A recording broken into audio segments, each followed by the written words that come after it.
Okay, we've got action. Kia ora koutou. Welcome to our Strategy and Finance Committee meeting 14th of August. Can I call on Councillor Zebulon to open with karakia?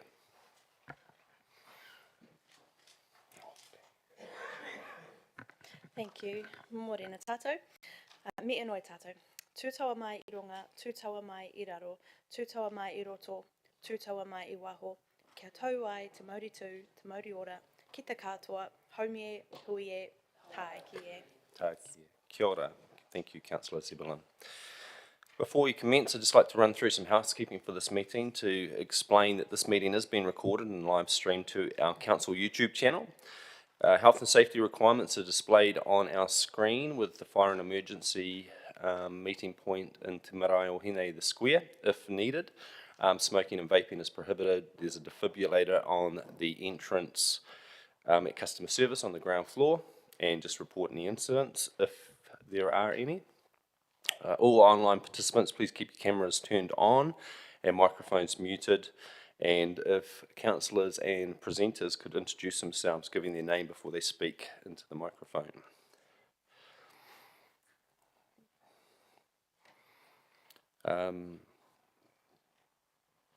Interesting note to keep your comments respectful, please, during the deliberations. We have Councillor Mickelard online, kia ora. And we have apologies from Councillor Hancock. And early departure for Councillor Hapeta. Are there any apologies to note?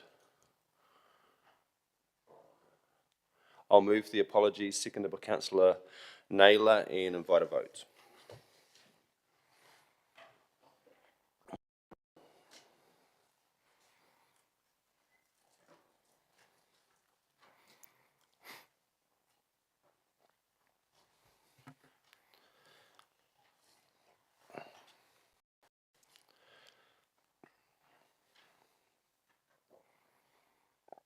That is passed unanimously, 14 votes for.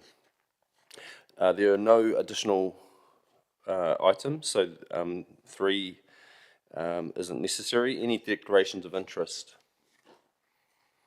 There being none, there is no public comment, which moves us to confirmation of the minutes of the 8th of May. I'd like to move the public and confidential, which is the part 2 minutes, and take them together, and that's seconded by Councillor Naylor. Any comments or debate on that?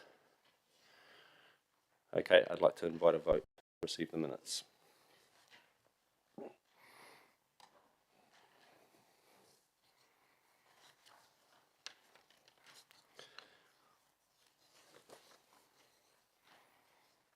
Passed, 13 votes for and 1 abstention.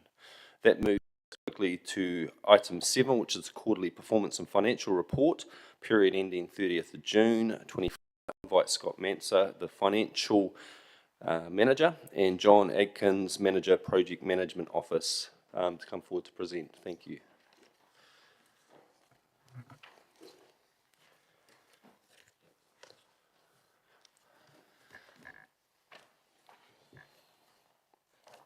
Morning all. Pleasure to be sitting here today presenting the 30th of June quarterly report.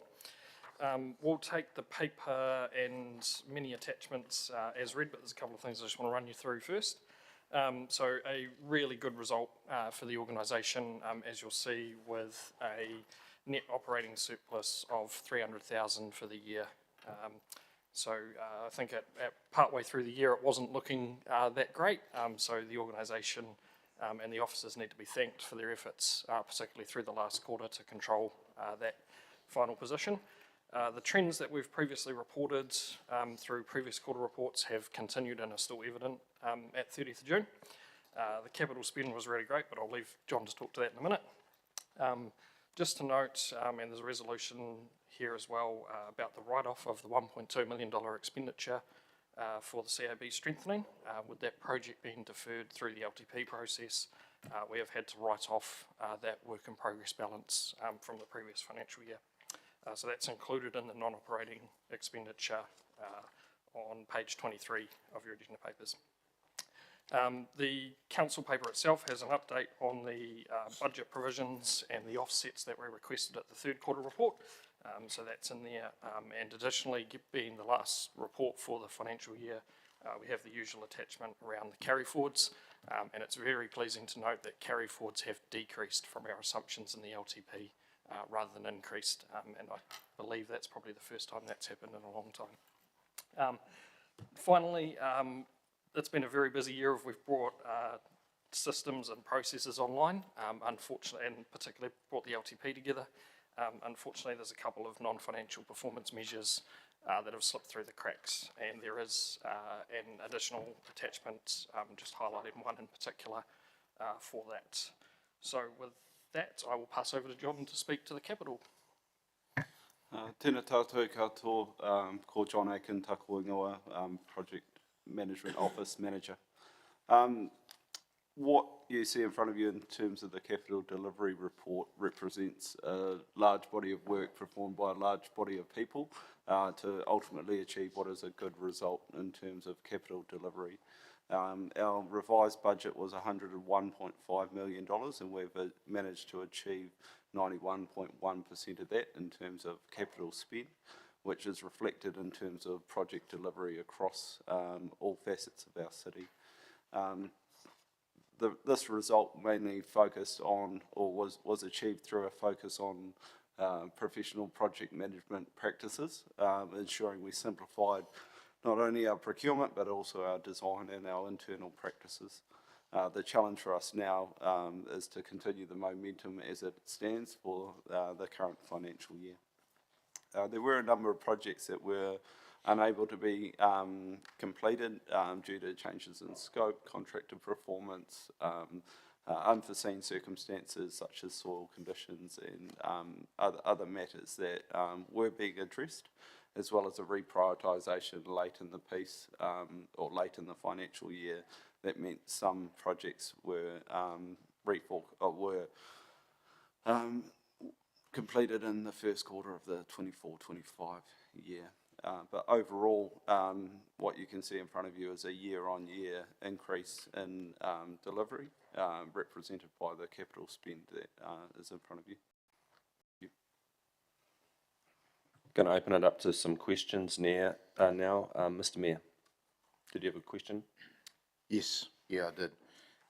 Just in the recommendations there, you've said that the committee note that 1.2 million, number 2, 1.2 million of prior year capital expenditure relating to the planning, design and tendering work of the CAB, this building strengthening project, was written off. Can I get an explanation why that is written off? Yep, thank you for that question. I've been expecting that one. So if my memory serves me correct, and I'll check in with the team if I go slightly wrong here, I believe we're about to award the tender for the strengthening of this building through late 23 financial year, and we deferred that construction and to be reconsidered as part of the LTP process. Throughout the prioritisation of the capital program of the LTP, decision was made to put the CAB work into year 11, and we had incurred design and tendering costs in the previous financial year. We can't leave it sitting in WIP for 10 years through our audit standards, Right. So we've had to write that off. Why do we go so far down the track? Because this council clearly directed officers that this building was not the priority. Our library was, some of our other facilities were, yet did officers just do this under delegation? I will defer that question over to Bryce Hosking, our manager.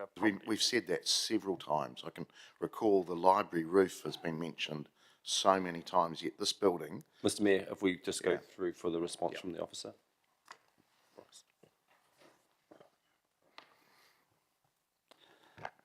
Kia ora, councillors. Bryce Hosking, Manager of Property and Resource Recovery.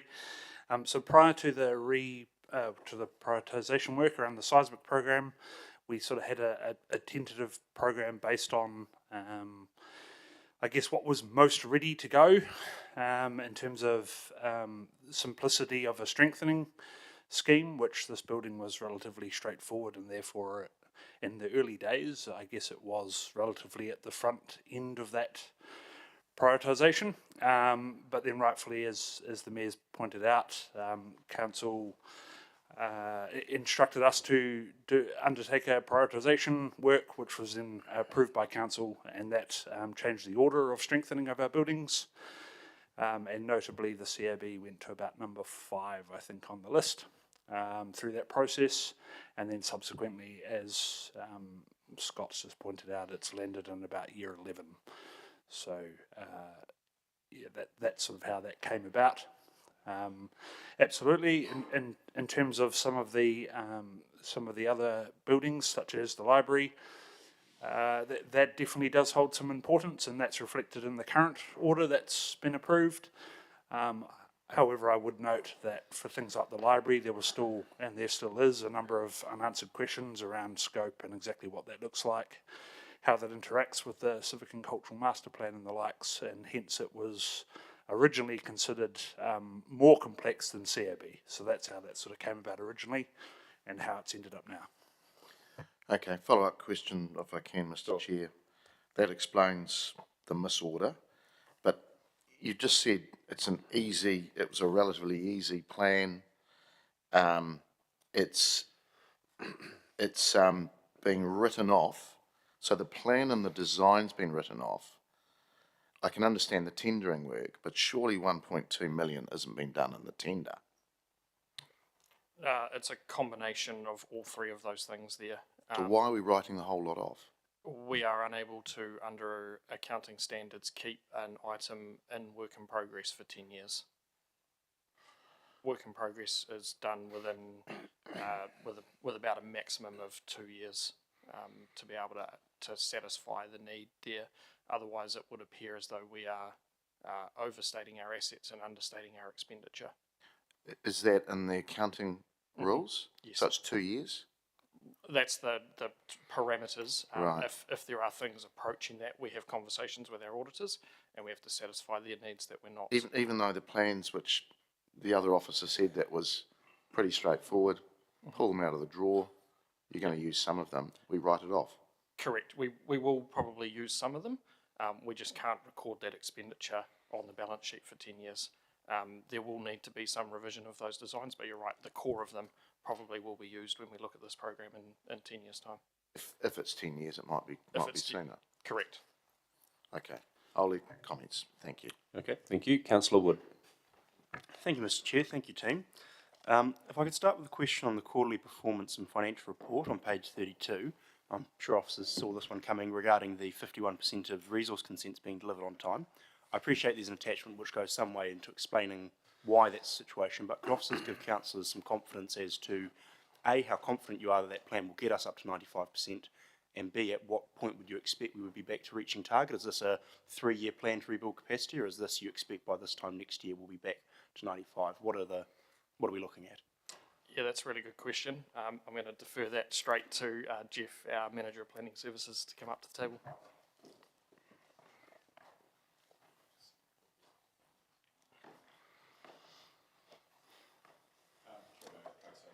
Ko Jeff Aho, kia ora koutou, ko Jeff Aho, I'm the Manager of Planning Services. Councillor, could I just get you to repeat that question again, just so I've got that clear? That's right.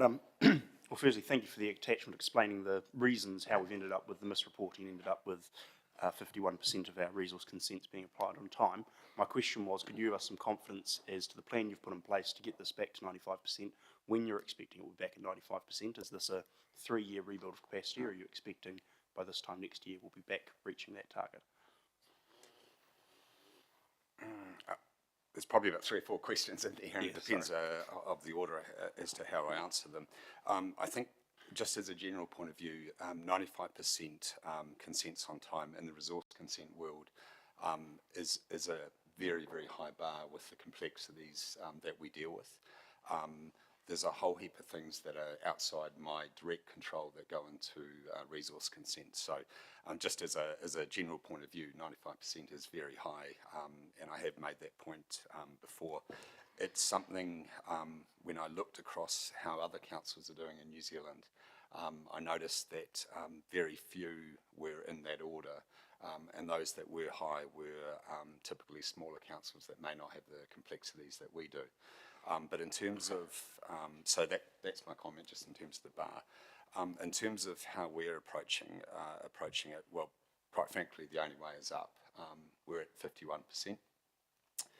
We believe there's a number of things we can do to improve it.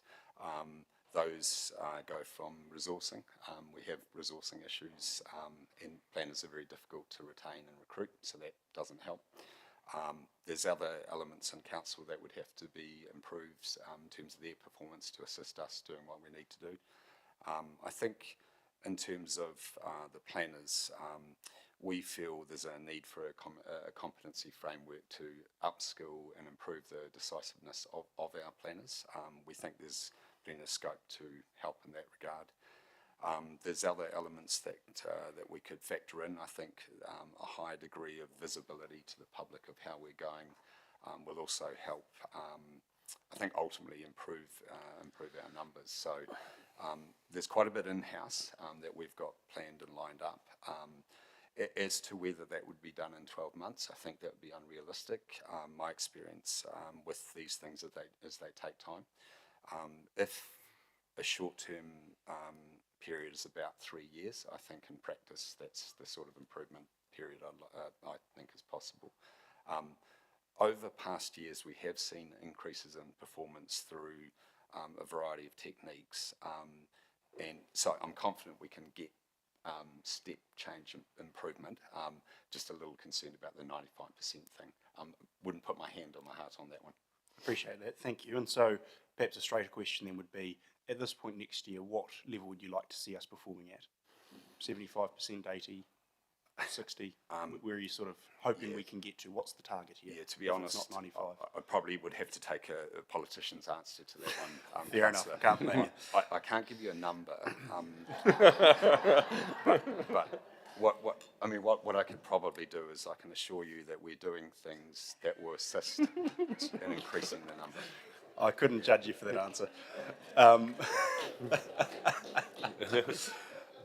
Just while I've got you here, Jeff, the performance measure, the next one down, says that there were temporary resource constraints on the building consent team, which is why we didn't hit that 95%. Just wanted to check in that those temporary resource constraints, are they being fixed, or are you still in a situation where Sorry, was that the building team? Yeah, I appreciate it. It's not quite your...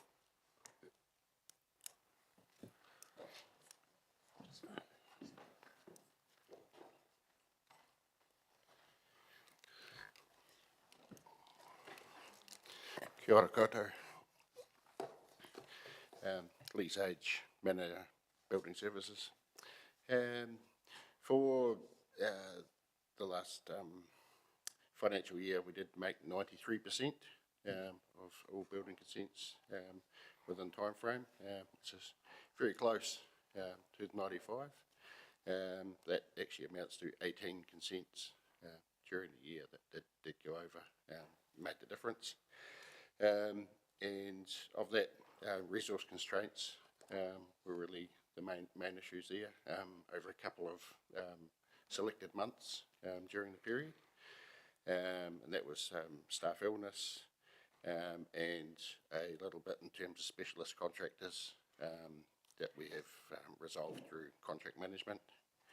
And I guess of note, we did have the IANZ BCA accreditation assessment just earlier this year, and it was not called up as a corrective action, which it has been in the past, so they didn't consider that it was a significant area of concern for us.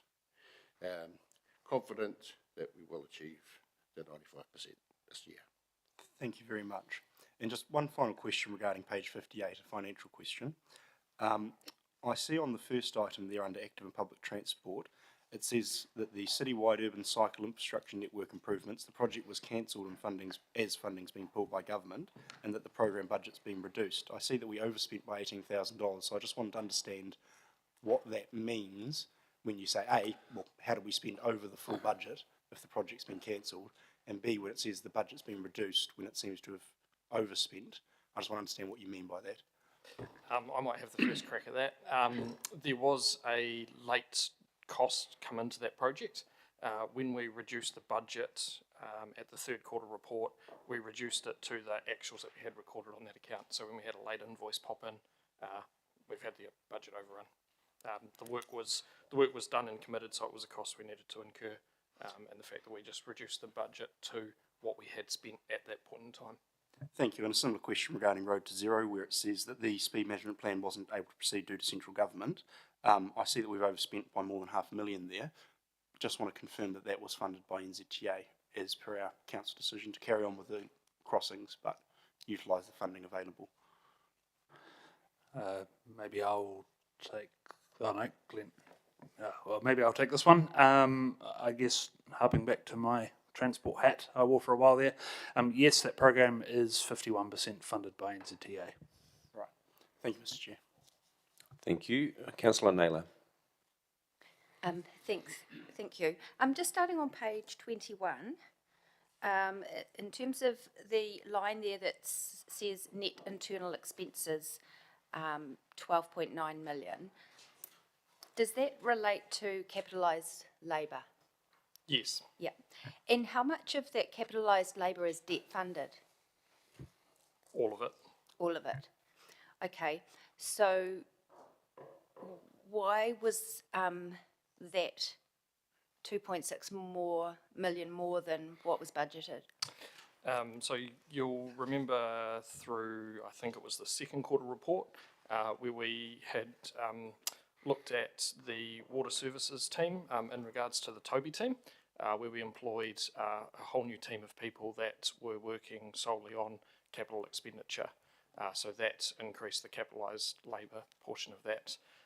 We increased the budget for the labour portion. What we didn't do due to the difficulties in calculating it was calculate the overhead portion that also got capitalised with that additional labour. So that is predominantly the reason for the overrun, which actually is very helpful to have a bigger credit in the P&L. Helpful to what, sorry? Reduces council's expenditure because we're recording it on the balance sheet with the work that's been done. But it's not, it does contribute to the debt though? Am I Yes. correct? Yeah. Through So- you, Mr. Chair, if I could. When we do use internal labour and capitalise that labour, the budget that you have provided for in the capital program exists. So essentially what this is showing is that instead of using external resource that gets coded directly against those projects on the balance sheet, it's recording the internal labour that would otherwise have been hitting your profit and loss against those budget lines on the balance sheet because that's where they've spent their time. Yeah. The budget does exist for those. Just to clarify as well, in terms of the split between debt and other funding, some of the labour will be for some renewal work, which, as you know, is the 3-year rolling average. So some of that will be going on renewals as well. What I would say is the budget is as per your capital program budgets. That's where they're being expended from. Yeah, thank you. So in terms of some of the overspend of that or overutilisation of debt for funding that, I guess, came from the water area. The water area appears to be underspent in our budgets. So I'm just trying to understand the thinking or the logic of debt funding more than what we've budgeted for when we're actually delivering less than what we've budgeted. Just to clarify, we aren't incurring more debt than what we had budgeted for. The budget for the capital programs existed, and so it's a choice of whether you use external resource to do the work or utilise resource you already have in-house to deliver the work that is funded from those programs. Okay, so if we go to page 25 and look at where our debt level has landed as opposed to where we've budgeted, this is the first time I've been aware that we've actually incurred more debt than what was budgeted, even though we've delivered less than 100% of the program. Are you able to, the comment there says due to receivables owing on the 30th of June, how much receivables were owing, and does that account for all of it? Yes. So the reason for the additional required at 30th of June, resulting to two things. One is there was some work completed with IRD around GST returns, and they actually owed us near 2 million more, and that has since been paid since 30th of June. As a result of that, we had to incur some more debt to maintain our cash operating levels. The GST returns relate back to October and March, I think, off the top of my head. So that's part of the reason. A second reason was our NZTA claim for funding for May was submitted late. So we had revenue owing for NZTA at 30th of June, and that has also since been paid as well. And so those two were about 4 million in total. So that is a reason for the debt being 4 million higher at 30th of June, as we just didn't have the cash coming back from IRD and NZTA. Thank you. So that accounts for 4 million. That chart says that the year-end actual was 261 million compared to a revised budget of 254 million, which is about 7 million more. And I presumed that the revised budget would be presuming 100% of the capital delivery was delivered, and we've seen a very good capital delivery, but obviously 100%. So how do you explain the other, I don't know how many million that is? It really depends on the individual capital programs. So we actually overspent our renewals program. Yeah. And that therefore, as that's funded from 3-year rolling average of rates, if we do not have the right, if we overspend that budget, it goes straight onto debt because we don't have the cash available for it. So the overspend in the renewals program is the other part of it. So it's about 3 million, and it all relates to the performance of the capital program through the last quarter, particularly.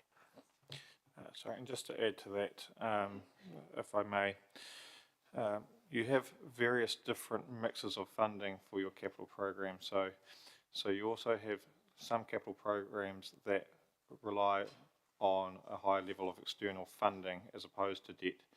And I believe there might have been one or two of those where they weren't the ones that were necessarily completed at year end. So I'm thinking of things around potentially could be transport choices, could be better off funding, that sort of stuff, that there's those timing differences at year end where they were to be funded externally.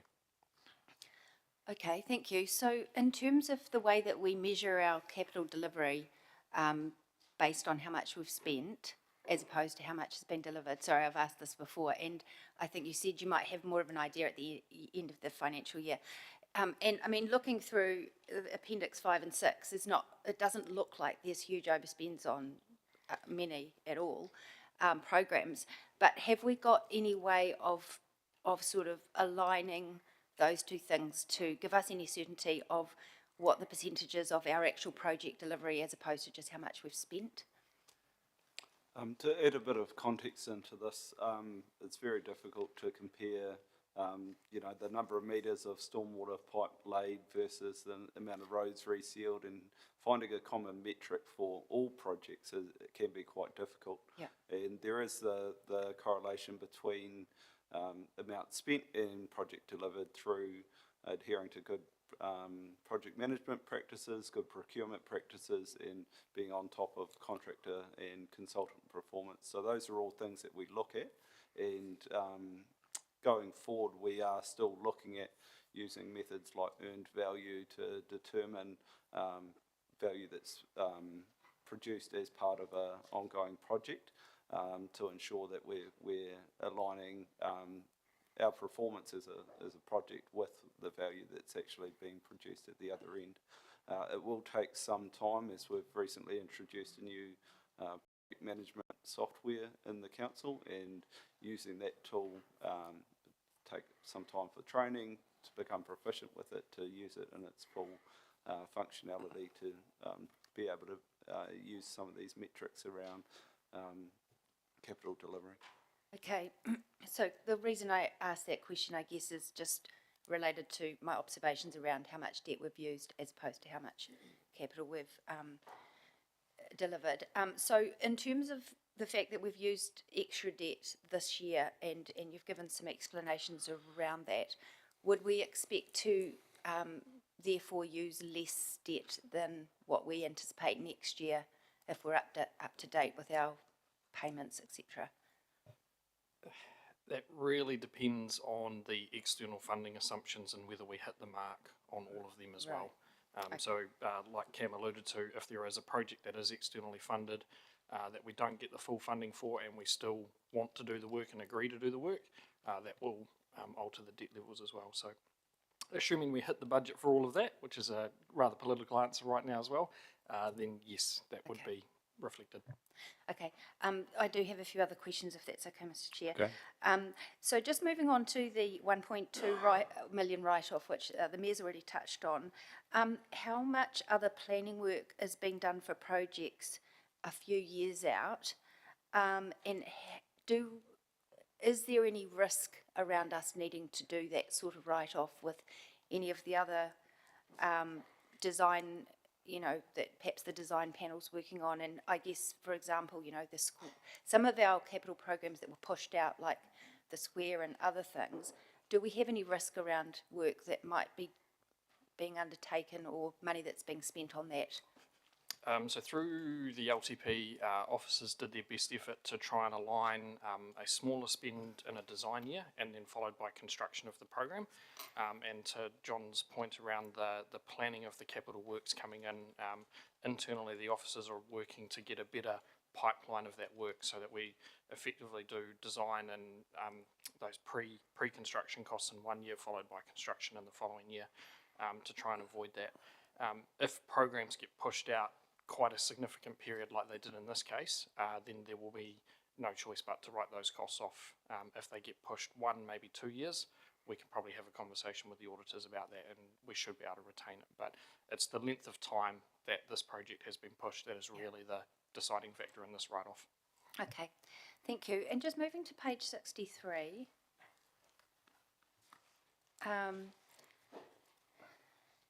there's 2 columns in on that page. One says budget and one says annual budget, and the numbers are different.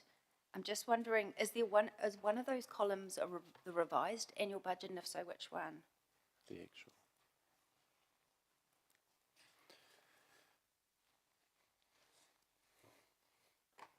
It's the one that's Appendix 7, financial statements, sorry. Yes, the column title, and apologies, that formatting has really not gone well for us there. The column titled budget is the revised budget, and the column on the right hand side is the annual budget as well, which we have to report on through the annual report. Okay, thank you. So the revised budget, going down to the one that says other expenses, the revised budget is 49.1 million and the actual's 51.6. So that 2.5 million, I mean, I have sometimes commented how big the other expenses part of that is. Do we have is there anywhere else in this reporting that gives us some understanding of what's 2.5 million overspent in that other expenses area?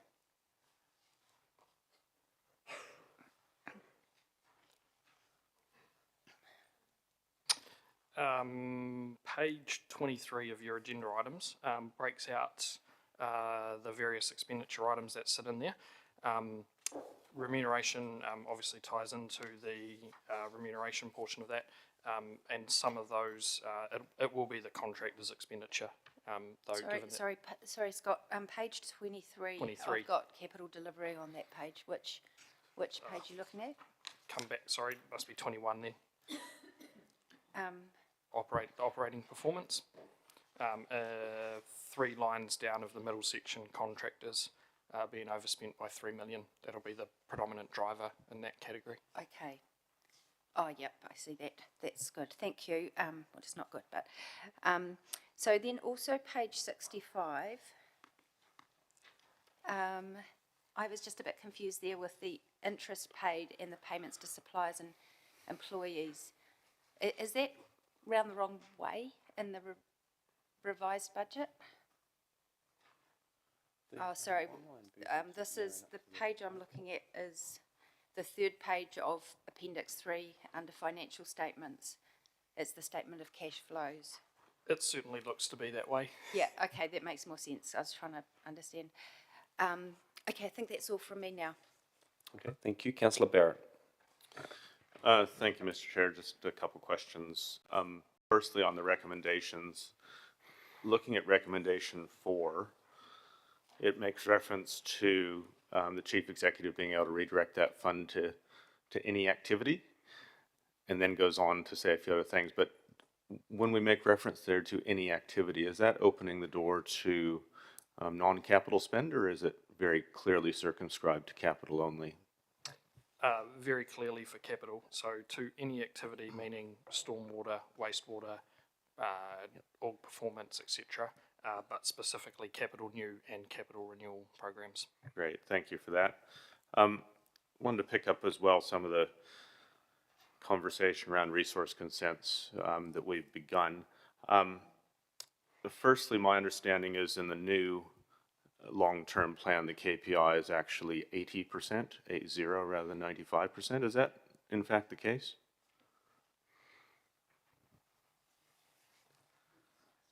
I'm unsure of that on the spot, and I'm just looking around for hopefully a smile from someone. We might have to come back to you on that. Would 80% be more consistent with what we're actually seeing in terms of performance across the sector? With a nod from Jeff, yes. Great, thank you. Also trying to understand how the kind of calculation's done, because it seems that the KPI, even the FY24 KPI, was set around the proportion of consents that were processed, but the 51% has been calculated on the percent granted. And I wanted to understand what happened to the subset of consents that were processed, but either ongoing, not granted, or something else. Yeah, kia ora koutou, Jeff Baker, Manager of Planning Services. So in terms of that question, we've had 473 consents lodged in that last financial year. Of those 473, 381 were granted. There's still a number of live consents, so not everything lodged in a given year is approved in that year. A lot of the larger consents can drag on for a couple of years. In fact, we were just looking at it. There was 79 consents granted in the 23-24 financial year that had actually been lodged the year before. So larger can go on, particularly with complexity or requests for further information and that sort of thing. As a general rule, it's very seldom that consents get refused or declined here, so most consents that come in are granted. However, ones where they might be refused will often be withdrawn by the applicant because, generally speaking, they don't want to pay for something time spent for officers writing up refusal reports. We also get a number that don't pass go as well, Councillor, whereby there's just such inadequate information they don't even get received. So that kind of explains the discrepancy. Yeah. Great, thank you. In terms of future reporting on the new KPI, yet to confirm exactly what percentage it is, I guess, but could that kind of break some of that out a little bit more so that in future we had a better understanding of the fuller picture? Yeah, the KPI is pretty blunt. We at 90% before that was high. We'll come back to you just on the 80% thing because that was the figure that I had promoted, which I felt realistic in relation to the nature of this work. But just quickly on the 80% thing, I'm not confident that all councils in New Zealand are achieving 80%. I'd have to come back on that point in general. But if you are wanting more specificity around the KPI, that's probably another question. I'd probably have to take some advice from Steve around what further elements we could include on that. No, that's great. Thank you, Jeff. Just in general, then, a few questions. One's around the balance sheet dashboard, and just trying to, I guess, make sense of it a little bit. But to me, two numbers that jump out is that we spent 90% of the capital, but we only completed 80% of the projects. So what conclusions can we draw about that gap? Are we... Good question, and by way of explanation, that was a number of projects that wasn't completed, not the percentage that the project was actually nearing completion. So there are a number that were, say, 95% complete, but they weren't in the count. And you'll see that on page 26. There are about 9 in that bucket. There were a number that had funding withdrawn from central government decisions, as well as external factors relating to funding, development contributions or other external funding sources. We did experience around 27 projects that risks were realised in terms of unforeseen circumstances. So that could be anything from subsoil conditions to a change in scope from external sources or contractor performance.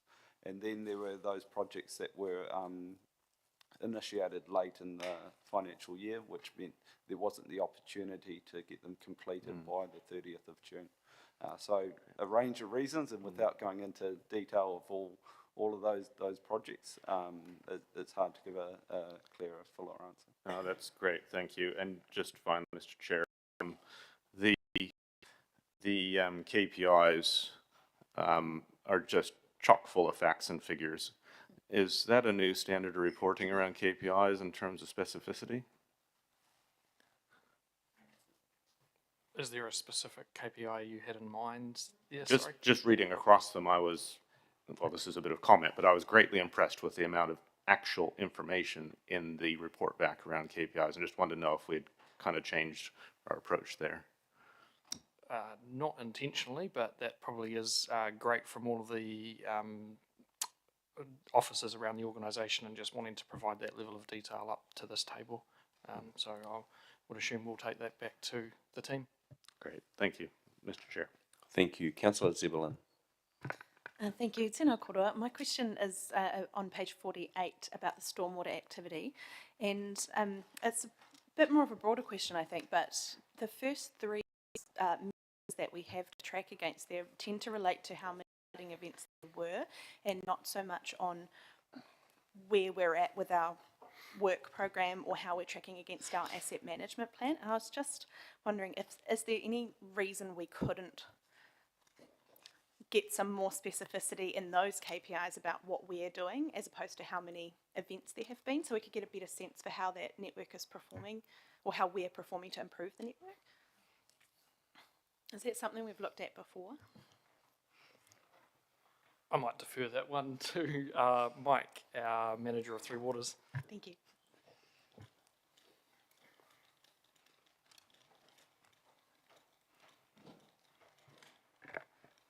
Good morning, councillors. Mike Monaghan, manager for Three Waters, and yeah, great question. I think the simple answer is there's no reason why we couldn't look at some reports that sort of speak to that question, but we do still need to report on the formal KPIs that are in this report. Great. Thanks very much. Thank you. That's all from me.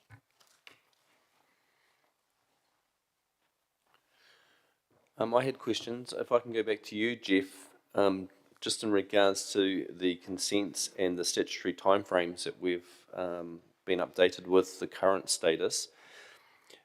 Have we got knowledge of how many days over the statutory timeframes we track for those consents that are granted?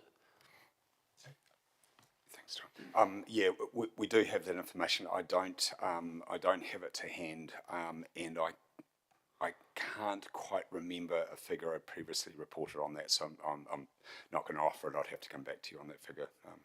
Okay, please, if you could, offline, sure. I'd appreciate that.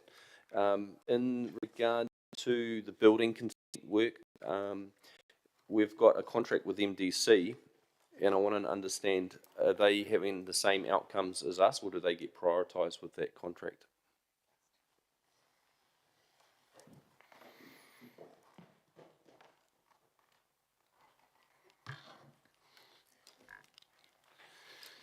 Kia ora. MDC and our contract performance last year was just under 100%, so 98% I think we achieved overall with building consenting. That was on the back of the previous year, which was down around the 80s. IANZ was really the intervening factor there in terms of the BCA assessment on MDC. So that required a increase in productivity there. So just simply, do they have the same service level as the city? The service level there used to be 100%. That is looking to be modified to 95. Okay, all right. Thank you for that. I've got no further questions. There's no further questions from members. Oh, Scott, did you want to make another comment? Yeah, I've just had the answer whispered by several people to me around the LTP measure. I can confirm that it is 80% in the new LTP for resource consents processed on time.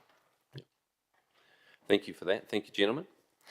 I'd like to move as the chair the recommendations that are on page 15 of our agenda. That the committee received the memorandum titled Quarterly Performance and Financial Report Period 30th of June relating attachments and presented on the 14th of August. And 2, that the committee note the 1.2 of prior capital expenditure relating to planning, design and tendering work for the CAB strengthening program was written off to the expenses in the year 24 due to decisions made around the long-term plan 24 to 34 process. And then there's some recommendations to council that 3, that council approve the adjustments to carry forwards values, including adjustments to better off funding, per the carry forward report, attachment 6 to the quarterly performance and financial report, period ending 30th of June 24, presented to the Strategy and Finance Committee on the 14th of August 24. And 4, that the council amend section 5.4.1 of the delegation manual to read 5.4.1D applies exceptions for the low carbon fund, where E, the chief executive may allocate up to 100% of the low carbon fund program budget in any financial year, either alone or in total, to any activity, whether capital new or capital renewal. I'll look for a seconder, to Deputy Chair Councillor Naylor, and open it up for any comments or debate. Councillor Naylor.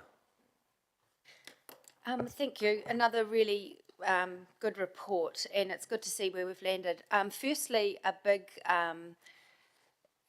thanks to staff for the amazing work that they have done to deliver what is an all-time, as far as I can recall, outstanding delivery on the capital work.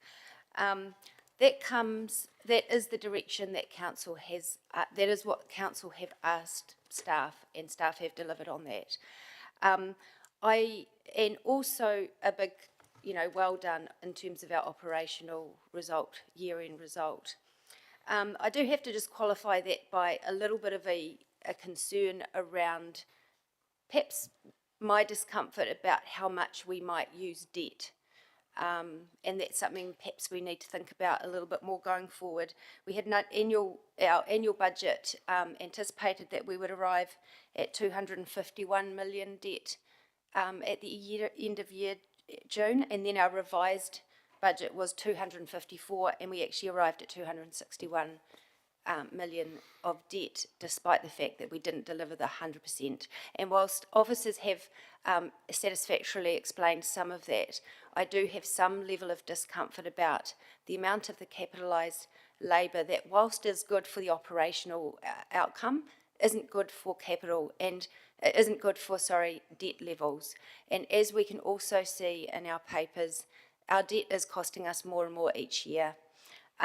It's cost us more in the past year than we budgeted, and it will only increase in the years to come. So I guess my other comment would be to my colleagues as opposed to staff. I do think this is the first time I've seen that staff have actually delivered on what we've asked in terms of the capital delivery, and whilst that is really positive for what it delivers for our community and what we've rated them for, it does have a less desirable effect on the debt. And whilst in the past we've sometimes relied on the fact that staff will only deliver perhaps half or even 2/3 of the capital delivery, and that's had a positive impact on our debt levels, I think we can't rely on that going forward. Staff have proved that they can actually deliver pretty much nearly all, 82% of capital new, 90% overall of what we've asked them to deliver. And given that, I think we need to actually start thinking a little bit more carefully about how much we ask them to do each year, because that will cost our community more. If our staff deliver on 95 or 100% in the coming years, the impact in terms of debt will be quite problematic, I believe. I guess the other thing I think we do really need to keep an eye on is, particularly in an environment where the auditor has given us an adverse report, and when much of our funding is uncertain in the years to come, I think we also need to think about how much we fund ahead of time, and perhaps whilst we've been told generally that's only a year or two, we've seen today an example where perhaps planning money was spent and we've had to write that off as a result of changes. And I do suspect we may need to make more changes to our plan in the coming years. So I think that's something we do need to be mindful of. But well done to the staff for an amazing work in the last year and delivering what council has asked. Thank you. Councillor Zebulon.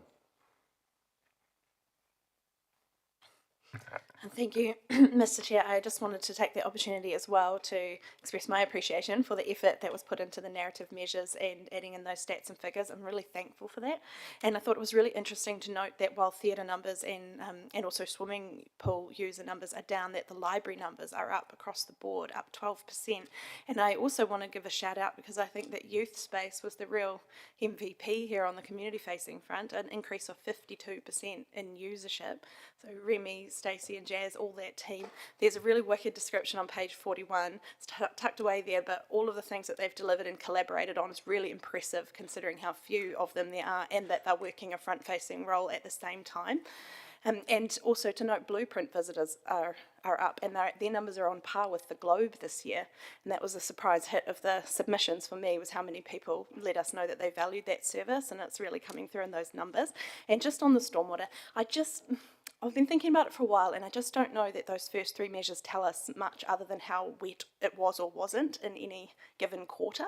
And I would really think that they should be focused more on our activity, how much of the network we're renewing or we're inspecting each year, so we can get a better sense of how we are tracking.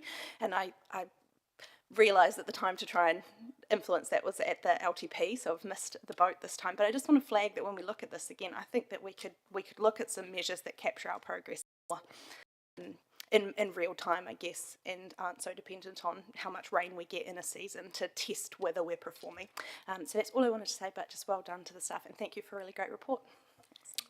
Thank you. Mr. Mayor.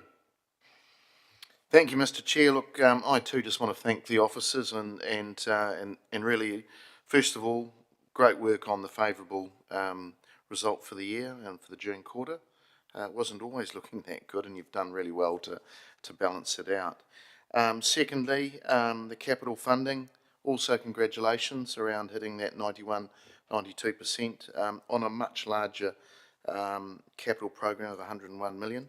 And I think page 25 gives a really good summary or snapshot of where things fell. And I think John sort of said it isn't a metric that's one size fits all. Capital is slightly different to capital growth. Renewals, great to see that we're actually looking after things well, and that's really good. So that's the bouquets. So I won't say brickbats because that's a bit harsh, but just some commentary around things that we possibly could do somewhat better. The CAB planning and the write-off. Look, it's a paper write-off, and the officers have said we probably will be able to pull out some of that work again. And work on it in a later time. And look, I hope that we don't wait 10 years to do this building, and I think we've done that to make an LTP sort of fit. But in reality, we probably will use some of that work because it is relatively simple, and it'll form the basis of a program of work to strengthen this building eventually. But I just have to say the way we've got to that needs to be improved, and the officers have explained how we've got there. But I just have to say, under delegations and everything else, to the officers, please just think about that. It was something we'd signalled so many times that we didn't agree with. being number one in line, and it had to take a resolution and a priority list to get that over the line. So, yeah, that's just that side. Just on the planning side, and look, I just want to appreciate this is difficult work, especially in the resource consent side, but we do need to improve, and it's just not the reporting. And I think the officers said, Jeff might have said, it's a really blunt tool, the percentage. It is, and I don't think that's the. It might be the reporting angle that we deal with in the chamber, but actually it's the customer experience and what is actually happening out there in the marketplace, and it actually mirrors what's being reported. It ain't great, and the officers know that.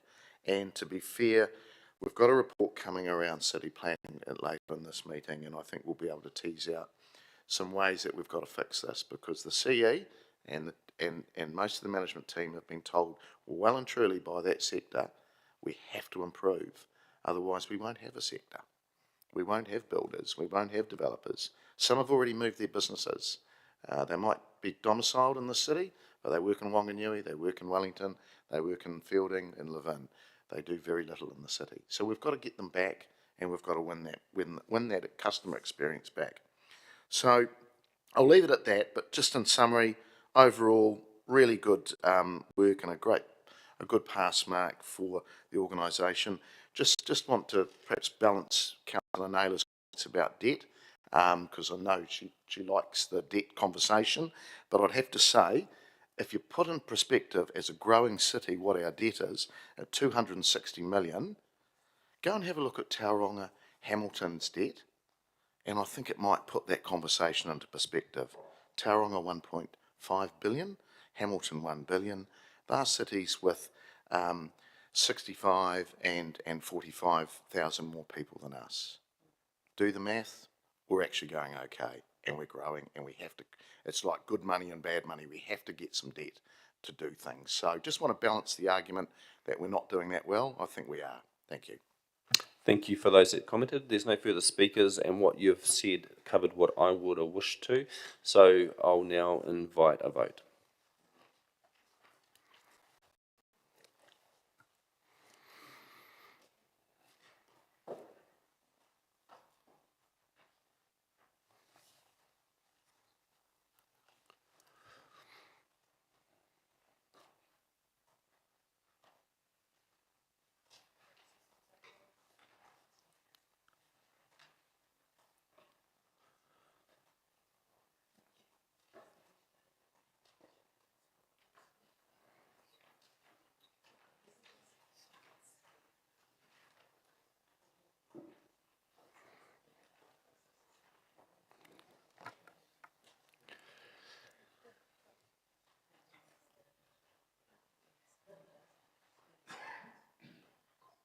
That is passed unanimously, 14 votes for. That moves us to item 8, which is the Treasury Report, quarterly ending 30th of June 24. Invite Steve Patterson, the Strategy Manager for Finance, forward to present. Welcome. Mr. Chair, councillors, good morning. I thought I'd take the report basically as read, but make some very brief comments just in summary. You've covered off a number of things about debt in the previous report, so I won't repeat them except to say that at the end of the year, the council had a gross debt of 275 million, or net, we refer to it as being 261 million, and the difference between those two is the sum that we borrow in advance sometimes to repay debt that's falling due in the coming months and invest in the meantime, and the other component is that at this stage 8 million that we've raised on behalf of the airport company and on lent to them. As was covered in the previous report, that 261 million is probably about 4 to 5 million higher than I would have was planning for it to be at the end of the year, due to a bit of some working capital movements at the end of the year that have come right since. In terms of looking at what the council's debt to revenue figure was, that's been in the news a lot in the last few days in terms of the way in which that's measured. not in the news for us, but in the news nationally.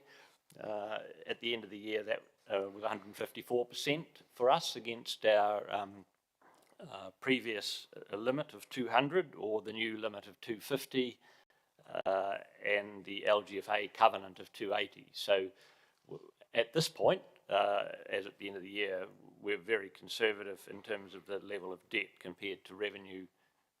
Obviously, we had issues in terms of the 10-year plan looking forward to cope with what we needed to be done, but at this present point in time, that ratio is a very good one.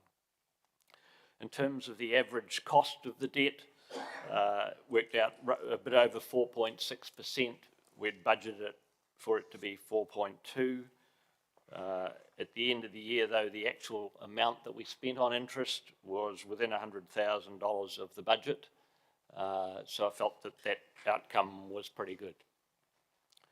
In terms of the council's portfolio at the end of the year, just over 60% of it was fixed at an average rate of about 2.9%.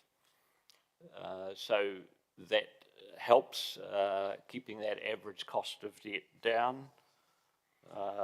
Not quite sure what's happening in the market today entirely in terms of the changes from the Reserve Bank. So that's one of the issues in terms of managing a portfolio like this. You're never quite sure what's going to happen from day to day. But I think having over 60% of the debt that we have at the moment fixed at an average of 2.9 is an acceptable, reasonably acceptable outcome, I think. And in terms of our policy of hedging, we've got parameters that go out for 10 years and it fits within those limits that we've set as part of the policy. So overall, from my perspective, the debt position in terms of the way it ended up and the way it was managed was good and was within our expectations.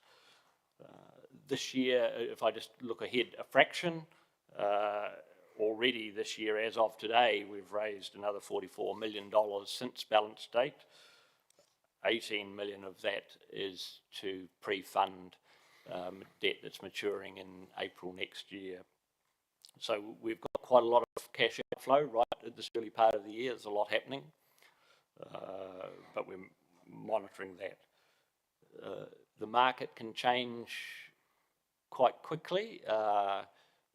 The 15 million that's being raised today, for example, when the decision was made last week to raise it today, in the intervening period, the LGFA the government made some announcements about the LGFA and its future, and that raised the margin for the debt by somewhere between 1 and 7 basis points, depending upon which term it was. So, you know, the market can suddenly change quite quickly.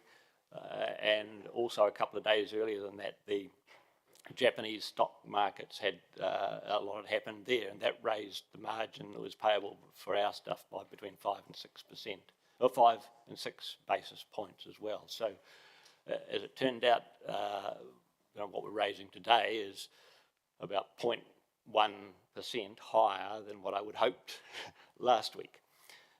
But you know, from time to time, each time we do that, we raise money with the best intent and with the best knowledge you have at the time, and there's not a hell of a lot you can do about it in the end if the markets move quickly in the end.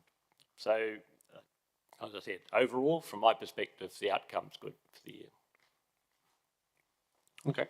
There's no questions, Steve, but I might just ask one around the floating, the amount of debt that we have on floating. Can I understand the percentage?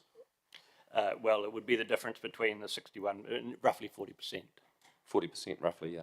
So that seems still quite high considering the difference in the interest rates that we might acquire for fixing.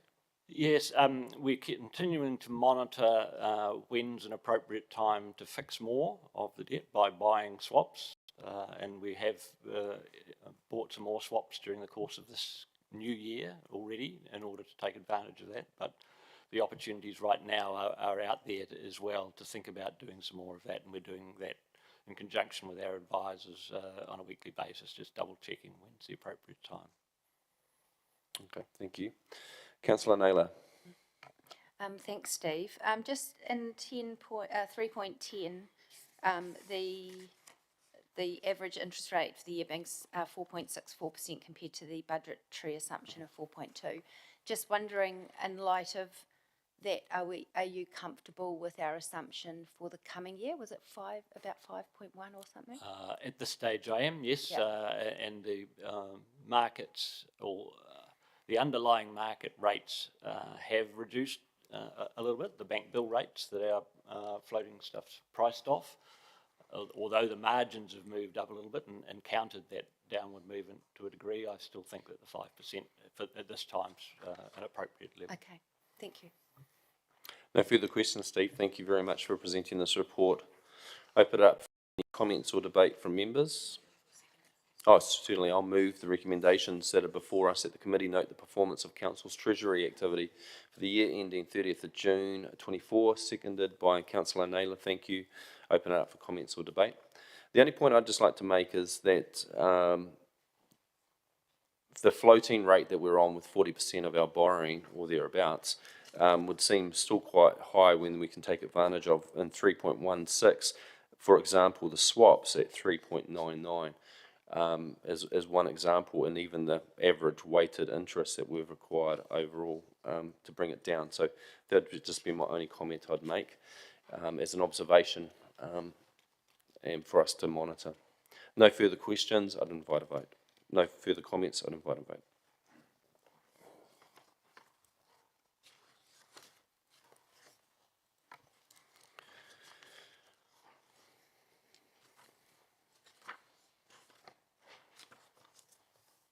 That's passed unanimously, 13 votes.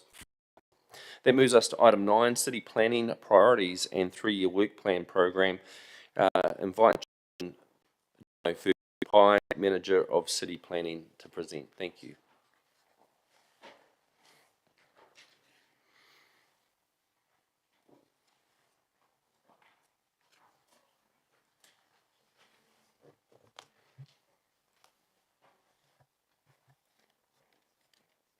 It's not. You need to press it again. Yep, you're on. Apologies. Kia ora koutou. John Ferguson, Pye City Planning Manager. Morning to the Mayor, the Chair and Councillors.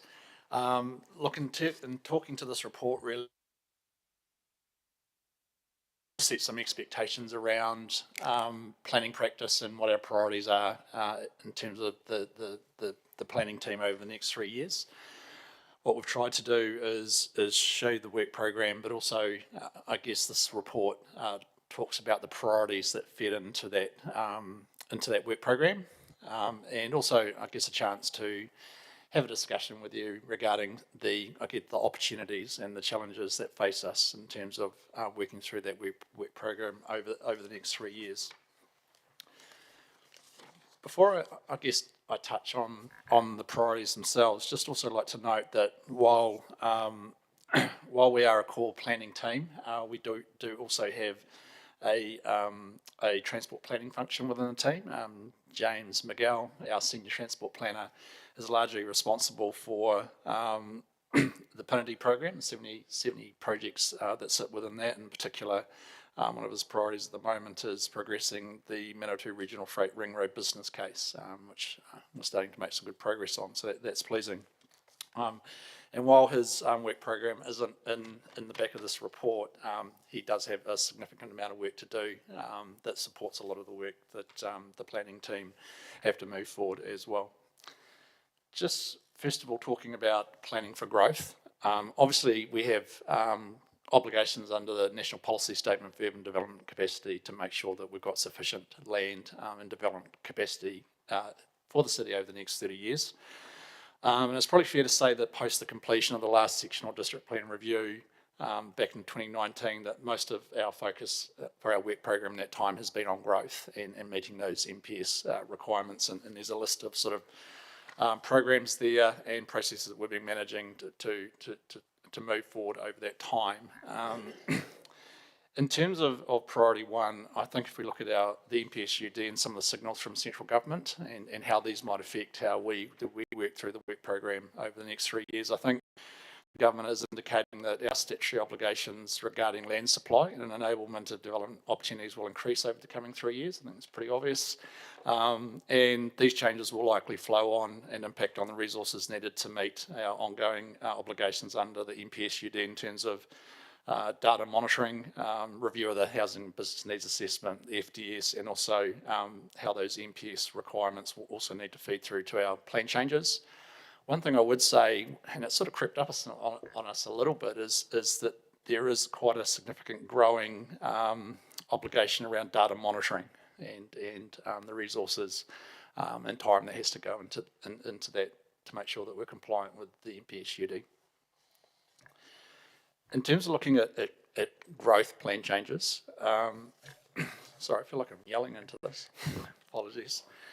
The city remains obviously in a constrained space regarding infrastructure-ready land supply, particularly with respect to greenfield supply in the short term, but also we're facing infrastructure constraints to enabling growth in the existing urban footprint. And I think when we bring Plan Change I to you at the end of October, which is the medium density residential plan change, there'll be some information in that plan change that sort of shows some of the infrastructure constraints we have within the existing footprint of the city as well.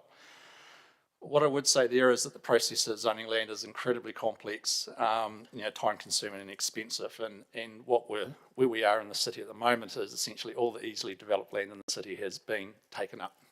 And so what is left is generally problematic, and there's a lot of complex issues we have to work through there. So,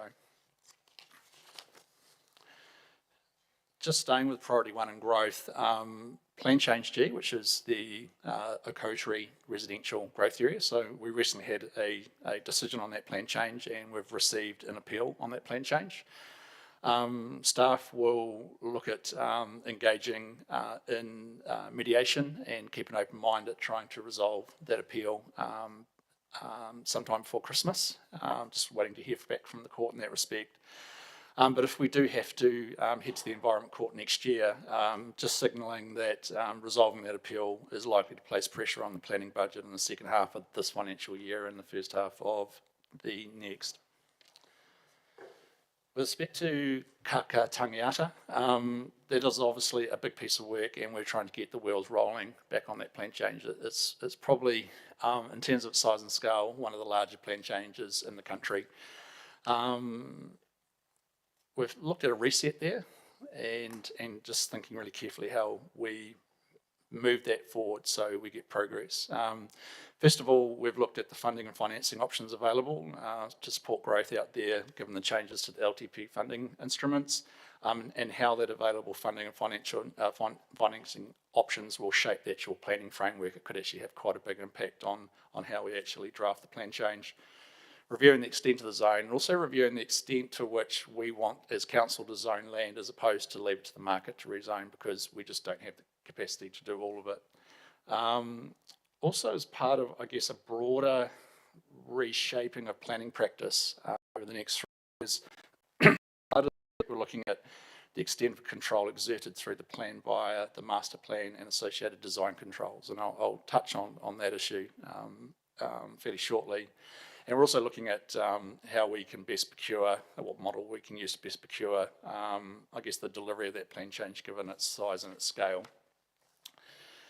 In terms of planning for growth and delivering value, it's probably fair to say that Okotiri was a very expensive piece of work, and we're looking at seeing how we can drive more value out of a budget. And how we deploy that to deliver improved value. I think probably the biggest issue there of the sort of 3 or 4 steps we're trying to take to release more value out of that consultancy budget is that we are reviewing our planning practice and our appetite for risk. I think probably we have overmanaged risk in terms of the planning process over the last decade or so. And this includes narrowing down the scope of technical inputs to what is absolutely needed to get us through the process. And I think, though, what I'd like to signal to council is that this will mean carrying more risk and possibly resulting in us to backfill technical evidence post-notification or increased risk of Environment Court action. So just like to signal that. Our second priority really is around district plan effectiveness, and we know that over the last, it's been 10 years since we've reviewed many parts of the district plan. And I think an emerging theme for LTP has been some, I guess, concern that parts of the plan are no longer fit for purpose. Certainly recent meetings with the development community around urban design controls not being fit for purpose is indicative of sort of broader concerns that the development community have had around the plan. And look, I think we've delivered some really good outcomes over the last decade, but it has been a challenge. I think it's been painful getting some of those results, and it has been a source of frustration with the development community. In terms of addressing that issue, I think there's sort of more, in terms of broader planning practice, I think there needs to be we need to think about a balanced approach there. So as the policy planning team, we put up our hands and say there is a need for the plan to change and be reviewed. But also there's a need to review district plan administration as well to make sure that the interpretation is consistent, clear and timely. And also there's a need to review the quality of applications that are actually provided through land use applications as well. In terms of just sort of drilling down into the specific response to resolving the urban design challenges and that first approach I talked about in terms of that responsibility sitting with my team is we need to look at reviewing the plan, reviewing the plan and examine how we can rebalance the urban design elements in the plan. So we're looking at doing that in two ways. The first step is proposed plan change I, which is the medium density residential zone. So that's the primary purpose of that piece of work is to create that zone. But also we're looking at using that plan change to review and reset urban design outcomes in the plan. The second part of PCI relates to reviewing the multi-unit housing provisions in the plan. And we've wrapped that up with the medium density residential zone because you know, there have been issues raised by the development community about the workability and clarity of the urban design elements of those provisions. So we're reviewing those and trying to simplify those and make them a lot clear for both, a lot more clear and concise for both the planners and Jeff's team, but also the development community as well. The second step is initiating a sectional district plan review. What I would say is that urban design is sort of weaved through the whole of the plan. And so as we work through the sectional district plan review, we will be having a big focus on how we can simplify and create some certainty around design. And I think for us, PCI will create the foundation for that approach, and the sectional district plan review will be led by the PCI, how PCI has addressed the urban design issue as we go and review each section of the plan. In terms of delivering national direction and how that might impact on the plan and how we can make it more fit for purpose, I guess just quickly, it's important that we closely monitor upcoming RM review. And I think much of the current reform is aimed at quicker responses to the current issues identified by the government and changes to the MPSUD, the MPS relating to high-class soils.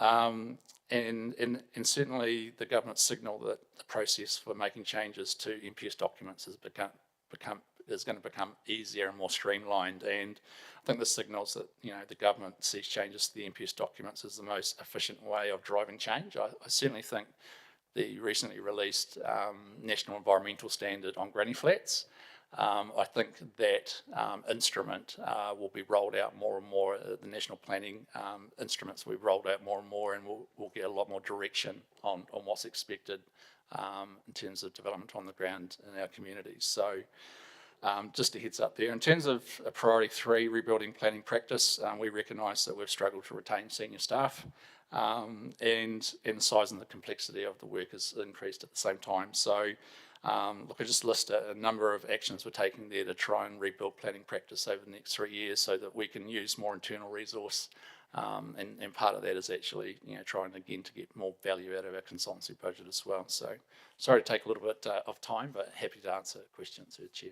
Great, thank you, Jono. There are questions. Councillor Johnson. Thanks, Mr. Chair. Thanks, Jono, for that report.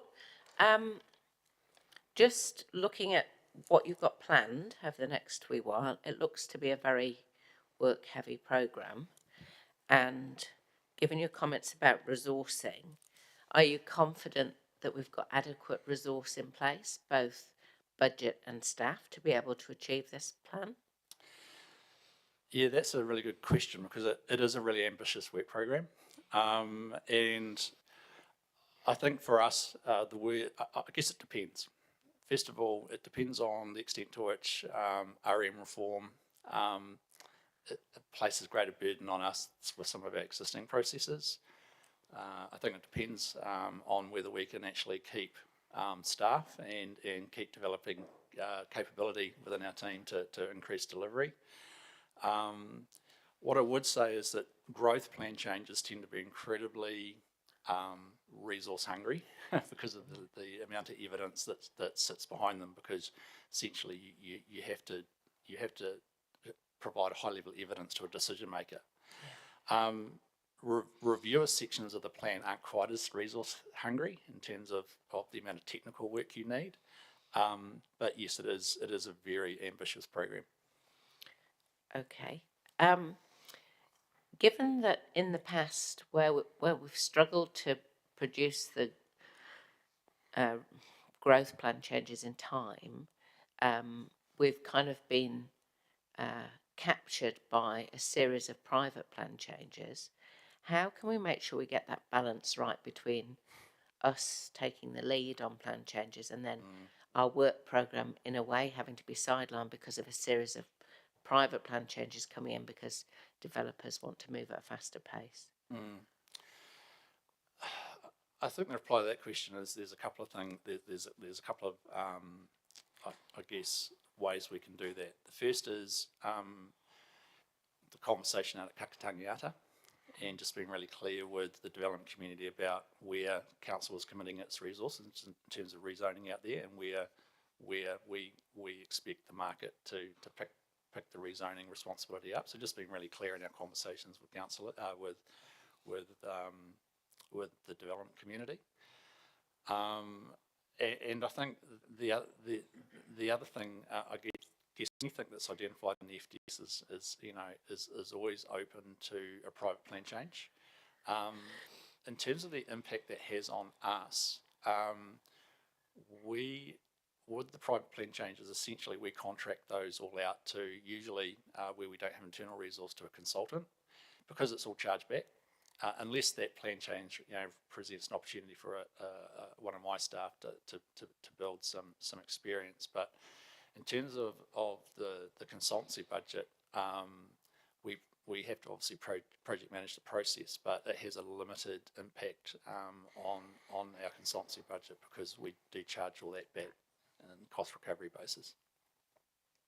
Okay, thanks very much. Thanks, Mr. Chair. Thank you, Councillor Hapeta. Thank you. Just want to talk to you, you've mentioned the urban design challenges in your paper, and you talked about the development community and their issues with it as well. It is a big issue with that community. So since you've brought it up, how can we get on and deal with that issue now or soon? What was the communication that we're going to get out there and talk to them with that community, or what is your process going forward? Yeah, look, I think, and that's something I'd written down here, but I didn't speak to. But we are certainly happy to engage in a forum with the development community to talk through how we're looking at resolving the issue. Certainly something like a Bill Palmy forum or something like that, and just be really clear with them about how we're looking at resolving the issue.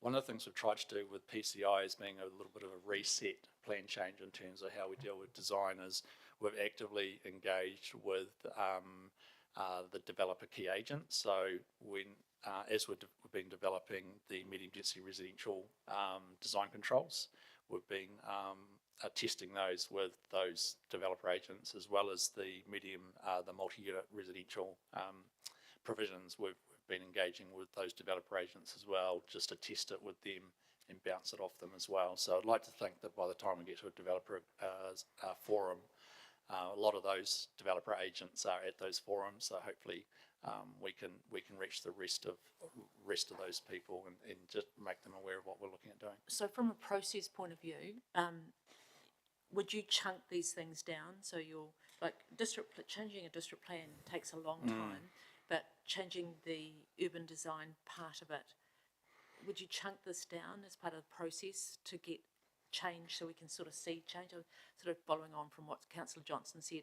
How do you sort of enact change within a huge part of this process? So the district plan obviously is made up of a number of sections, and so in this work program we're looking at initiating 5 sectional district plan reviews.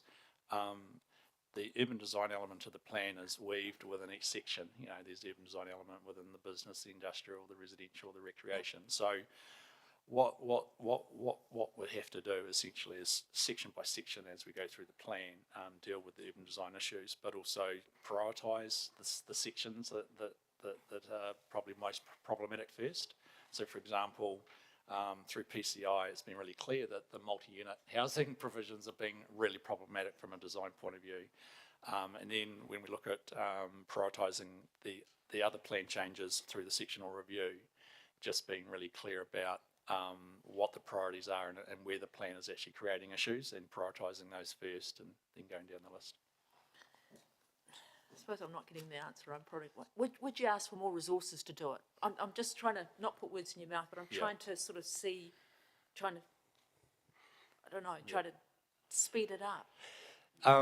Look, the other approach to reviewing the plan is a full district plan review. So essentially you review the whole plan.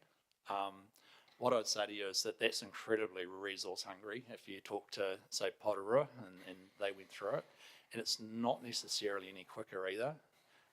We might get through a full, if we bundled everything up into one review, you might get it a couple of years, maybe 18 months earlier, but is it worth the extra $2 or $3 million to save on that time frame? I'm not sure. Okay, thanks, Mr. Chair. Thank you. Councillor Naylor. Thank you. Thanks, Jono. You mentioned about Okotiri and the appeal there, and that may potentially cost council some money in resolving that. Do we have any mechanism to recoup that cost? Look, if it does go to an appeal and we're successfully we're successful in that appeal, there is a mechanism that the Environment Court uses in terms of costs. And it depends on sort of how finely balanced the decision is. But what I would say is, even when you get a decision that's clearly in your favour, the costs that are payable are fairly limited. Fairly limited. Yeah. So, is potential costs for those sort of appeals something that we could factor into our DC policy? Unfortunately, under the Local Government Act, the Local Government Act obviously sets out what you can and cannot collect development contributions for, and an appeal is not an expense or a cost that you can legally collect through the DC policy. So is there any other option other than that cost sitting with the ratepayer? In terms of this appeal, correct. There is no other option unless we can, like I said, unless we can resolve the appeal through mediation. And look, we're about to enter into that process, so the communications there is, council officers will keep an open mind and trying to do that as best we can. Okay, thank you. Thank you. Mr. Mayor. Thanks, Mr. Chair. Thanks, Jono. Appreciate the quite detailed bit of work you've done here and bringing it back to us and I suppose bits too, to understand the bigger complex district plan. Just on what Councillor Naylor was talking about around Okotiri, and look, tell me if I'm entering into stuff that's perhaps you can't talk about for confidentiality reasons. What are the issues around the appeal? Are they simple to, or is it Yeah, just doesn't? they're fairly all-encompassing, to be quite honest. Yeah, the big issue, you know, the appeal focuses on the extent of control, the detail around the master plan or the structure plan, issues around stormwater, vesting of stormwater reserves. Yes, fairly broad in its focus. Yep. Good luck with the mediation. In terms of Kaki Tangiata, you mentioned some commentary there in your sort of your preamble at the start around some changes or bringing the development community on board with you. What did, and a bit of a reset. What did you mean there? Is it a reset on the design, urban design and planning aspects, or is it around how you're going to deliver the financial, the funding of infrastructure? Which part is it, or is it a bit of everything? It's everything really, because now we don't have growth programs through the development contributions policy, for example. We're having to look at, you know, for example, IFFA and how that might work, but, you know, potentially that's going to fundamentally change how we approach the plan change and how we collect growth. Yeah, the extent of the plan change itself, what we're going to zone and what others aren't. And also given its size and scale, we you know, this is probably the biggest plan change the city has faced in 100 years. And it's probably, you know, in terms of the amount of lots that we're looking at planning for, it's probably within, you know, in the top, you know, 5 to 8 plan changes in size in the country over the last 20 or 30 years. So our existing arrangements around delivering plan changes just aren't going to deliver this one. And so we've got to think really carefully about how we're going to deliver it, what instruments we're going to have in place to deliver it, because it is a huge piece of work. Have you looked at how other councils, i.e. Hamilton City with Peacock? Yeah, we're having conversations with other councils. You know, we're having conversations in terms of, you know, there are other councils, for example, that where developers actually help pay for the plan change process because, you know, they directly benefit from it. So we're looking at all the options that might be available to us to I guess, fund it and deliver it because it's been hanging around for a long time. Yeah, and I understand you've got multiple developers there, and we've had submissions by some that are wanting to get on with it quite quickly, and you've got others, and perhaps bigger landowners that are, I'll be honest, are holding it back. Is there an element of being able to stage it? Oh, look, I think it's going to have to be staged, and we're going to have to look at, part of that's going to be driven by developer interests in the area, but also it's going to have to be, staging is going to have to be highly influenced by what is the most effective and efficient and cost-effective way of rolling out infrastructure. So staging and infrastructure rollout are going to have to be integrated really well, and that's going to have to also integrate within the new funding framework we're going to have to look at plugging into this as well. Okay, thank you. And just finally, and probably the elephant in the room is around resolving this urban design challenge that the city has. And you've outlined it well on page 103, 3.14, 3.15, and then 3.17. And there's a comment there around the administration or the planning administration of how you're dealing with urban design. How is that going to be under PCI? PCI. PCI. Is that how? Is that you're going to sort of put that more in I suppose in legislation or action? Is that where you're going to do it? I think there's sort of a couple of ways we're going to do it. First of all, obviously, we need to provide a plan that is actually easier to use for Jeff's team and for the development community to use.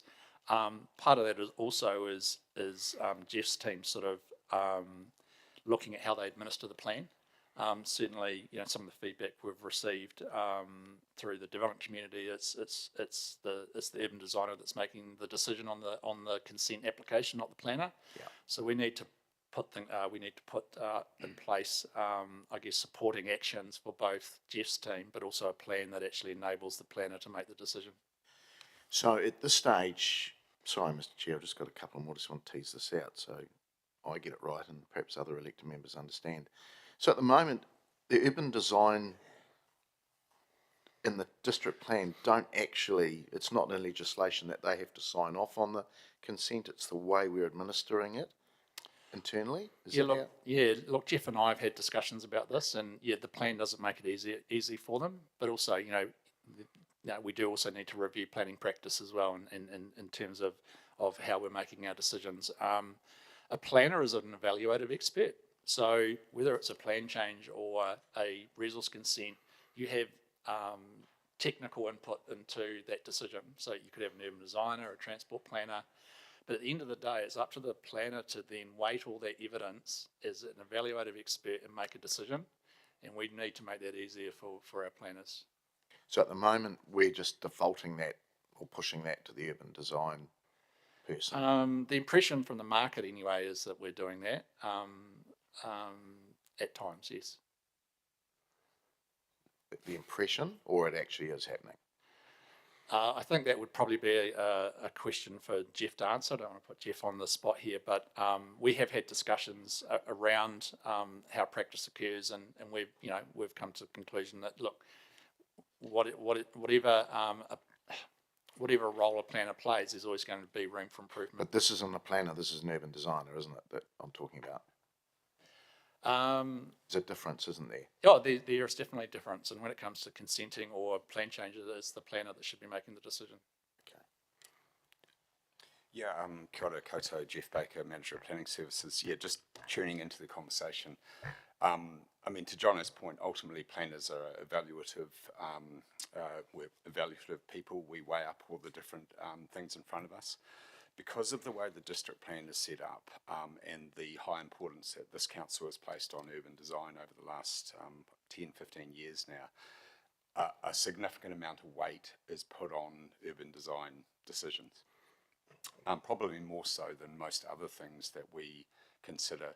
So the conundrum for the planner as they process these consents is they put quite large weight on urban design advice that we get, whether it's internal or sourced externally, and then ultimately the district plan kind of flows them that way because it's set up in such a way that it's quite heavily weighted towards urban design. So the planners are therefore pulling from that position and making their evaluative judgments. What we have found, and I think everyone in the room appreciates, it's become very difficult with the Kāinga Ora proposals. Those are often the touch point of difficulties because what you have is obviously it's our money, a limited resource of taxpayers' money goes into those developments. And so some of the sort of design aspirations or the high bar that that our district plan and our council seeks for these developments is basically a higher bar than the pockets of the government to pay for that.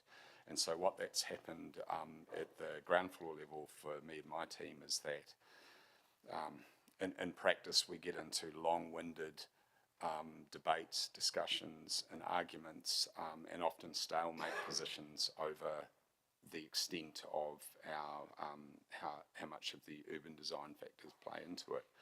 And basically it's really difficult because we of course also have to weigh the positive benefits of these developments too, getting those houses online and that sort of thing. So just to wrap up, there is no short answer on that one, but I know from my team, and I'm glad Jono raised it, we feel we can be more directive and do more of this stuff in-house with less risky consents.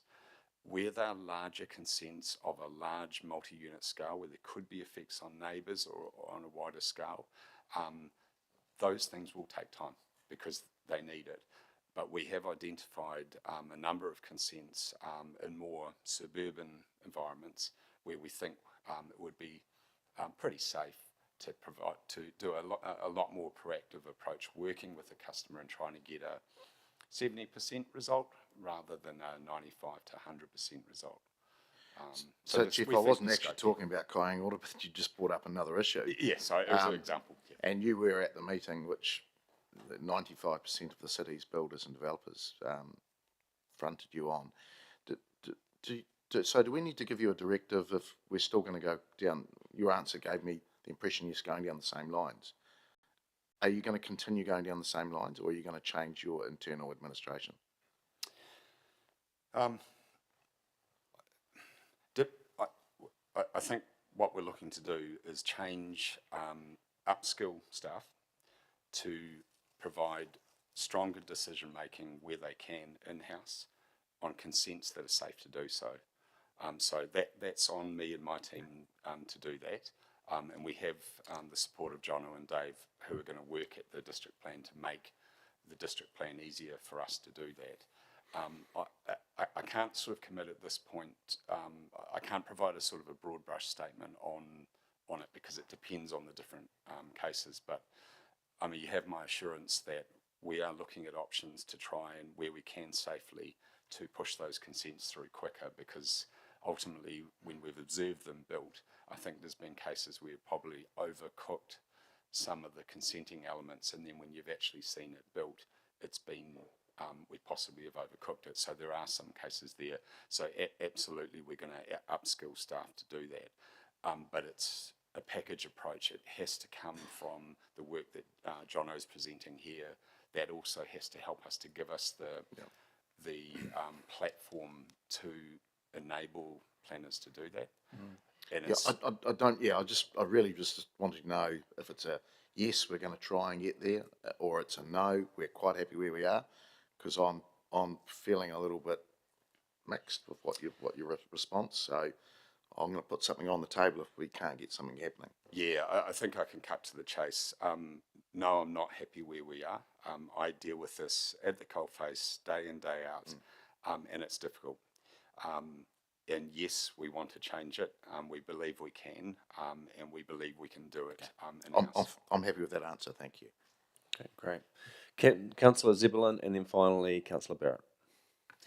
Thanks, Mr. Chair. Tēnā koroa. Just zooming out a bit for the wider context, the national planning standards are quite new or newish, and things are changing at pace lately. So do we sort of anticipate any more tinkering or amendments with these national planning standards as we try to implement them? Look, we sort of, myself and a couple of staff went down to MFE actually a couple of weeks ago to talk to MFE about planning standards and talk to them about the approach we're taking and the template and everything we've developed, and we had a conversation about that issue. And I think in terms of planning standards, no, I think the requirement to have nationally consistent approach to planning standards isn't going to go away. Whether the RMA is replaced or amended, I think there's a lot of sense in having a consistent planning standards approach right across the country. Great, thank you. And I just noted that at 3.29 there's a mention there of the NPSUD requiring a lot of data collection, monitoring and quarterly reporting, and that's pretty staff intensive and resource heavy. Is that something that's specific to the NPSUD, or is that something that's coming out across many other things that we need to implement? Certainly, I can only speak for the planning context. It is unique to NPSUD. Obviously, governments are trying to get us to plan better and to do that, to have better data to make our decisions on. It's probably something that's just sort of crept up on us over the last 5 or 6 years, to the point where we're having to commit a lot more staff time to meeting our obligations. Okay, thanks very much, Mr. Chair. Thank you. Councillor Barrett, finally. Thank you, Mr. Chair, and thanks, John, for the report. A few questions. First, around plan change I, the medium density, will there be any economic analysis supporting that in terms of where we get the most bang for our growth dollar? Yes, we have Stacey Andrews, our economist, doing a piece of work there looking at, there are some requirements actually through the NPSUD in terms of the economic assessment. Great. So yes, there will be some information there. Thank you. Just to the report, there's a couple references to reviews coming through. One was in 3.10, where you talk about reviewing risk appetite. Mm-hmm. And I just wanted to understand, I guess, kind of scope of that, and does that speak to or connect with the risk appetite work that we've done through risk and assurance? Not at the moment, but there will be a conversation with those officers. But I guess for us, it's post Plan Change G in Okotiri, when we reflected on what that cost us and the stress that was causing on our consultancy budget, we had to have a really good look at ourselves in terms of how we were managing risk, and I think we got to the conclusion that we've been over managing it. So, classic example there is we went in with 18 technical experts for Plan Change G, and really it was only 4 or 5 really core issues that were in contention. So I guess for us it's actually we come to the conclusion that actually we do need to sort of not irresponsibly de-risk, but take a proportional approach and say actually we aren't getting value there. I guess what I've been trying to just signal to council is that does come with some risk, but we'll try and manage that as responsibly as possible. Thanks. So will that be, I guess, informed by the risk appetite work that we've done through risk and insurance? Will it be within the scope of, ultimately, will it be consistent with where council has landed in terms of our risk appetites? It will have to be, and we've yet to have the discussion with the appropriate officers at this stage. So I think our thinking around this is sort of just really only just started emerging over the last sort of 3 or 4 months. So, great, thank you. 3.16, you talk about reviewing quality of applications and consistency of administration. I think the mayor picked up some of the points around consistency of administration, but again, just interested in that review, and are there benchmarks out there around application quality, et cetera? Like how's that review actually going to work, and what we expect to get out of that? I think we are going to have a look at what other councils are doing, but also I think that's a conversation with the development community as well. And I think that conversation also will be, I think, an ongoing conversation with the development community, especially as the district plan is amended. So to give you a little bit of, I guess, understanding, with our multi-unit housing provisions, we've got something like 42 assessment criteria in there. And so if we can really condense that up and just shrink that right down to just absolutely what we need, then I think the conversation with the development community around what a good quality application looks like changes. So I think that's an ongoing conversation. Thank you. Just moving to the 3-year work plan with just a couple brief questions, Mr. Chair. There's a point in there around updating liquefaction risk. I just wondered, within this 3-year scope, is there going to be any updates around flood risk, and just interested in that allocation of investment we made through the long-term plan around kind of stormwater review, and does that kind of feed through into this space? You look in terms of flood risk, any new information that comes from Horizons Regional Council in terms of their modelling, obviously through the sectional district plan review, that'll feed into update of our hazard sections of the plan. With respect to stormwater, we've signalled the need for a broader citywide stormwater strategy, and I think that will inform sort of how we want to approach management of stormwater over the next 30 to 50 years, how we want to fund that, where our priorities are in terms of our capital program, and I think that will then, the output of that will then obviously feed into the relevant district plan sections as well.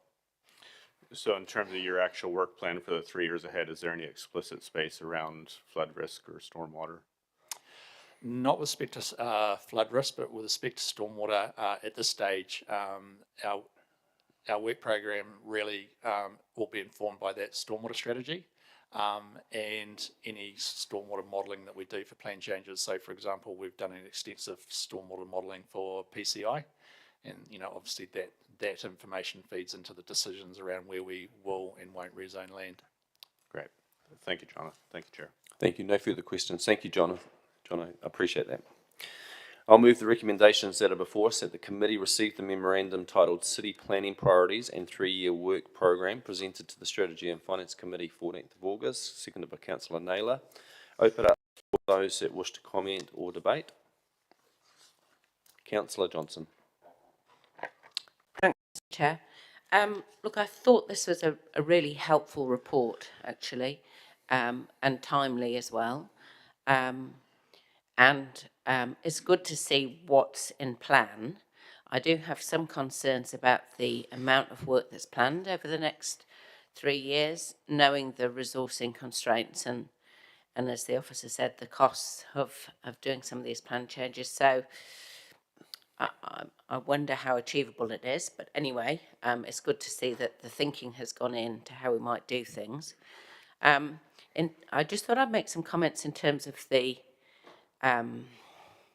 level of consultant reporting for plan changes, because just having sat on the Plan Change G panel for a cow tree, it certainly, there was an enormous amount of technical advice, and only a small amount of that advice was challenged in any way by any submitters.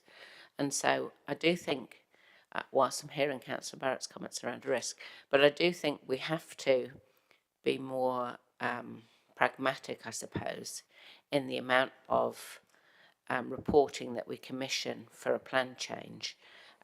If we could identify through, early conversations what are likely to be the issues in contention, then focus the effort on that. I mean, it would reduce the cost, and it would also reduce the sort of time commitment of a hearing as well.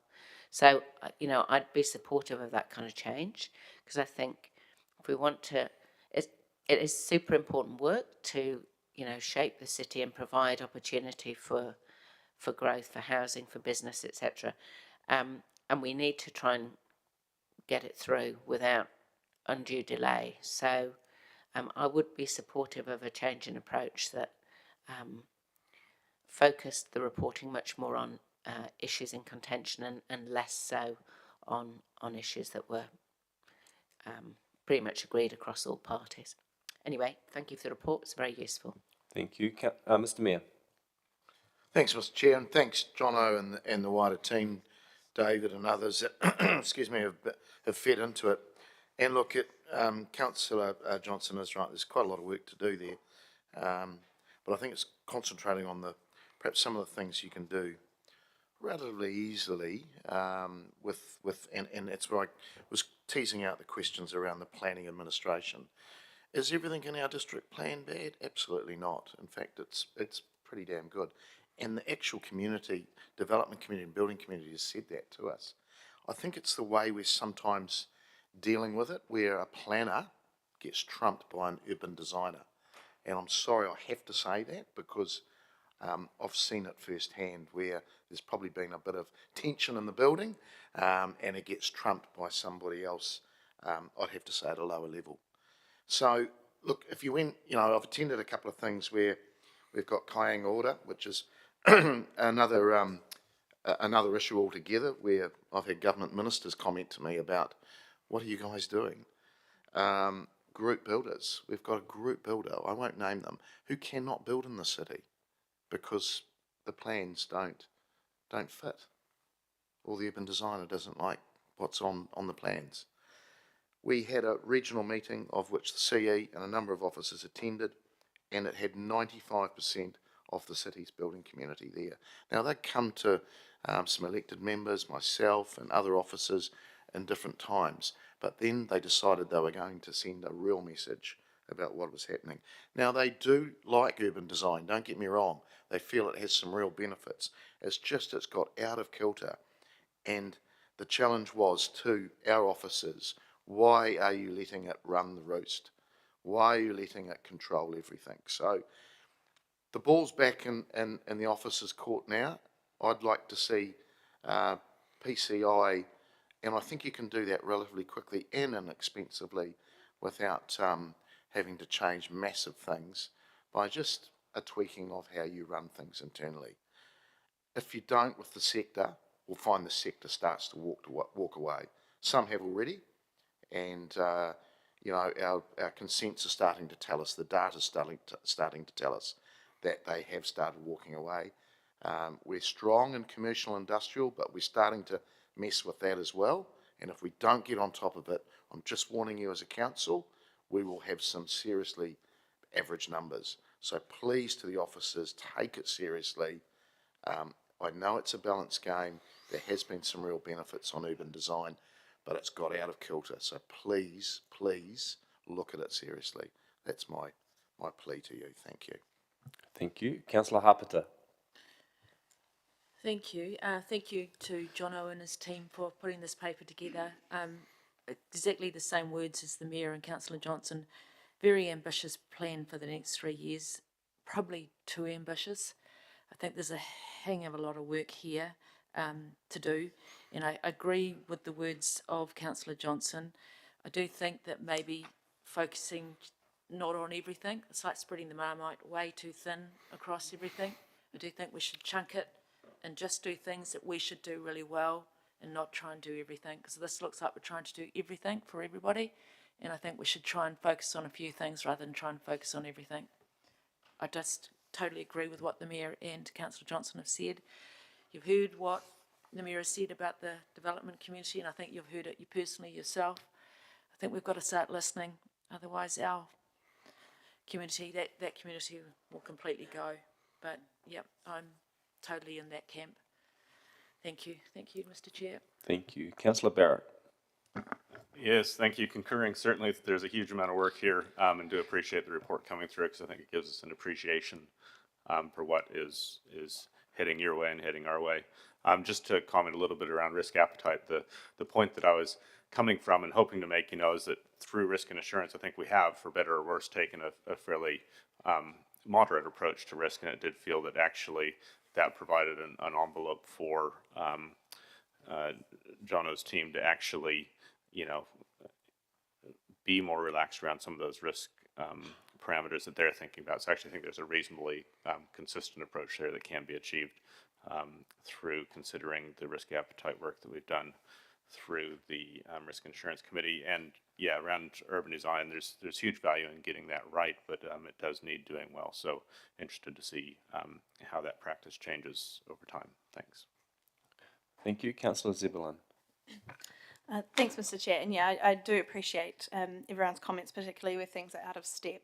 I do think a critical point made by the officer here was that the land that is available for development is complex and riddled with challenges and problems. And so I think there is only so much a plan can do, and there's only so much our internal processes can do to change what our options are when we're approaching our limits. So I think it's just wise to take that in mind. Keep that in mind as well, is that there is only so much a plan can do to change what are fundamentally hard geographical limits. But with the urban design stuff, I think that's, the area that we can play into great effect, but it doesn't change the underlying fact that we're running out of good space. Thank you. Great. No further speakers, so I'll invite a vote.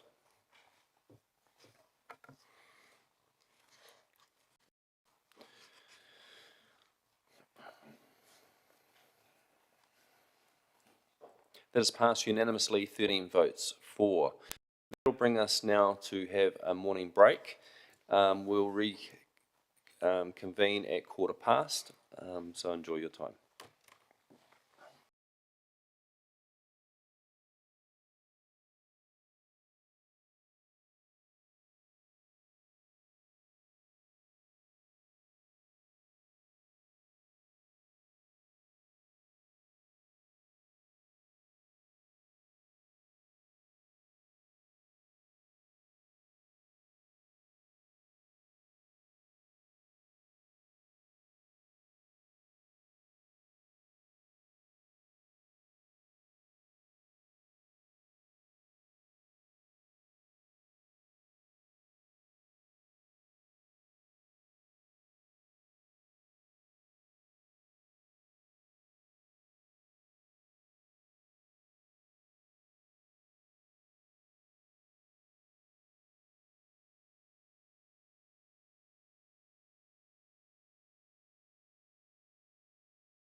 Okay, let's reconvene our Strategy and Finance Committee, which moves us now on to item 10, which is the Palmerston North District Plan, proposed plan change E, which is Roxburgh residential area. And I'd like to invite Jono Ferguson Pye, the City Planner Manager, and Andrea Harris, Technical Principal, Planning for WSP.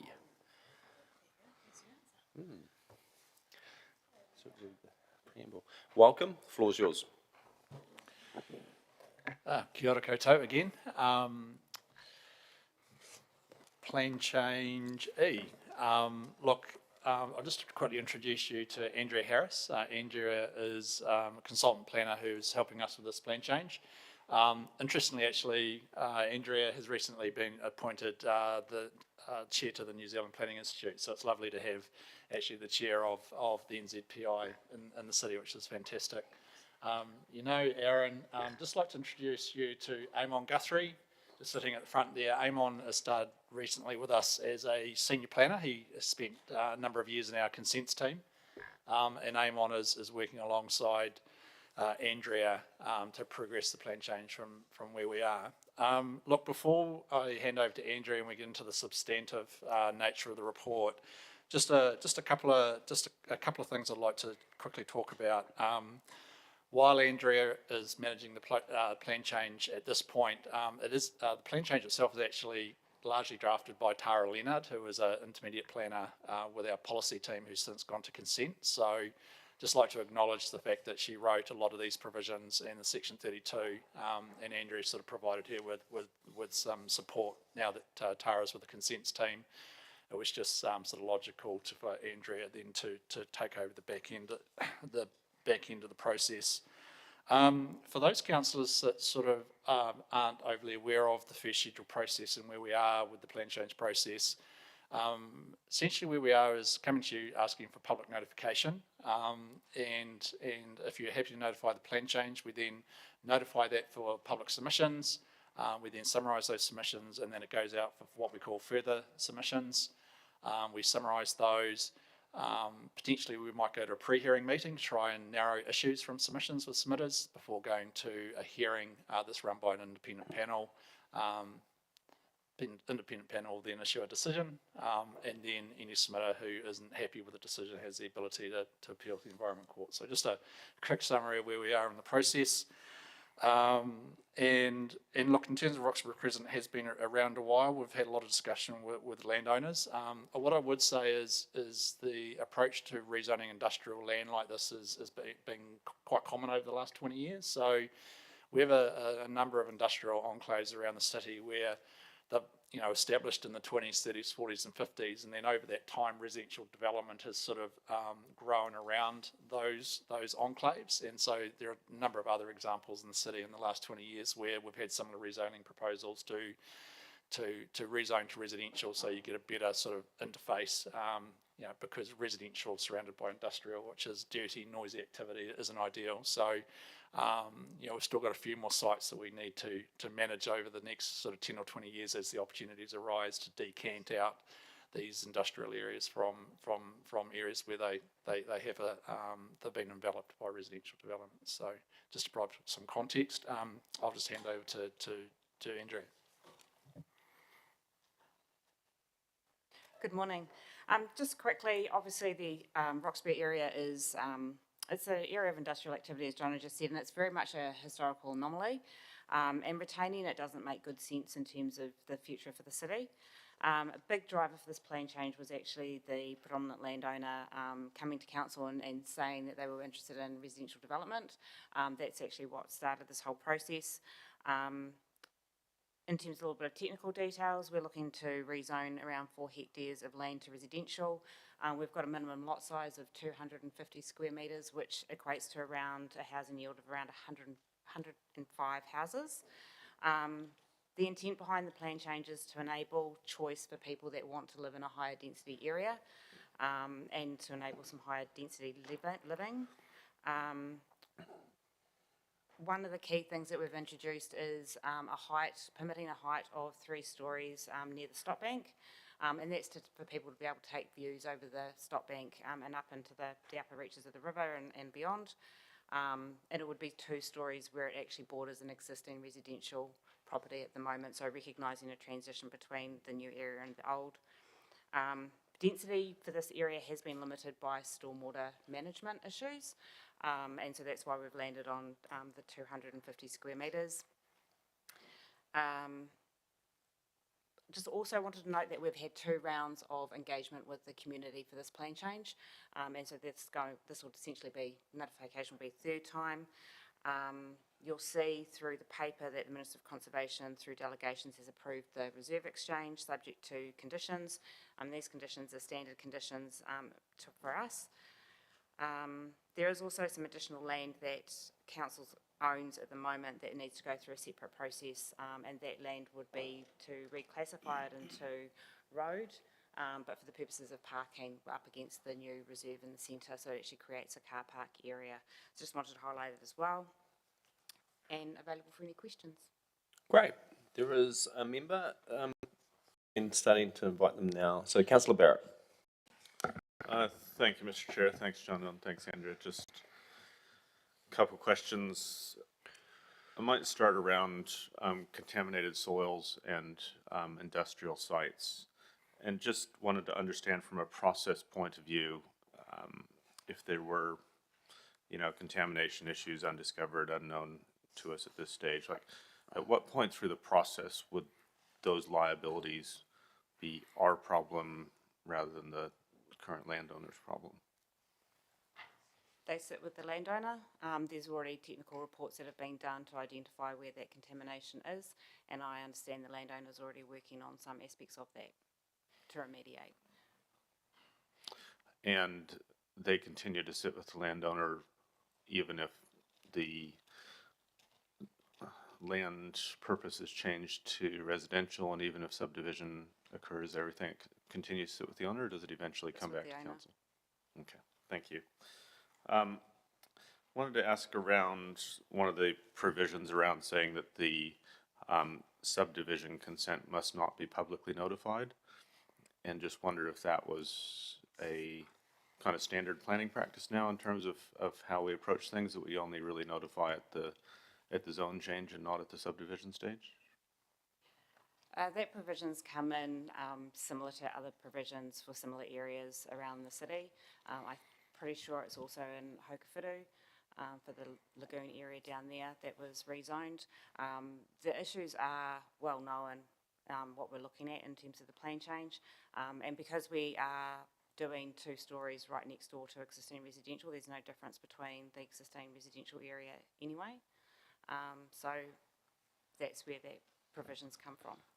Thanks. Just thinking about some of the complaints we've got recently, kind of about nuisance things in terms of like dust and smoke and things in other kind of subdivisions that have happened quite close to residential areas. Are those kind of matters dealt with at the subdivision consenting stage or at the zone stage? Those matters are usually dealt with through subdivision and adhering to New Zealand standards for construction activities. Thank you. And just finally, one of the objectives being proposed is around creating specifically it says creating a pedestrian connection to the river, but was looking at the maps, and the maps actually indicate that it's a shared path, not just a pedestrian. Just wanted to clarify if there was an intent to limit it to a pedestrian entrance or whether it was actually a shared path.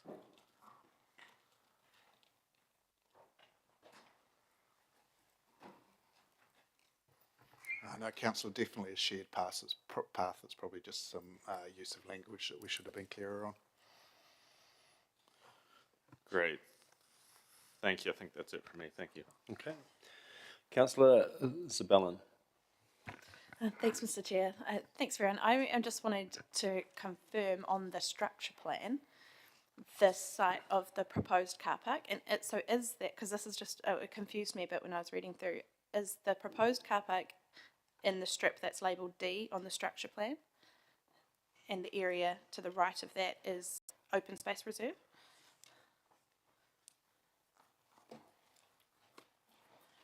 Sorry, I'm on page 113. Yes, it is within the area D. Great, thanks very much. and that's, I'm not fully au fait with this, but we're proposing to zone that as road reserve, not designated. Cool, great, that's all from me, thanks. No further questions. Thank you very much for presenting this report. I'd like to move the recommendations within the agenda, which is that the committee approve the Palmerston North District Plan proposed plan change E Roxburgh Residential Area Attachment 1 for public notification under Clause 5, Schedule 1 of the Resource Management Act 1991, and 2, that the Chief Executive prepare a public consultation document for part of the council-owned land at 22 Roxburgh Crescent to be classified as recreational reserve, and the balance part to be classified as local purpose road reserve pursuant to Section 14 of the Reserves Act 77, and for this consultation to be undertaken in parallel to the public notification of the Palmerston North City District Plan proposed plan change E Roxburgh Residential Area, seconded by the Deputy Chair, Councillor Naylor. Open it up for any comments or debate. There being none, I'd now like to invite a vote.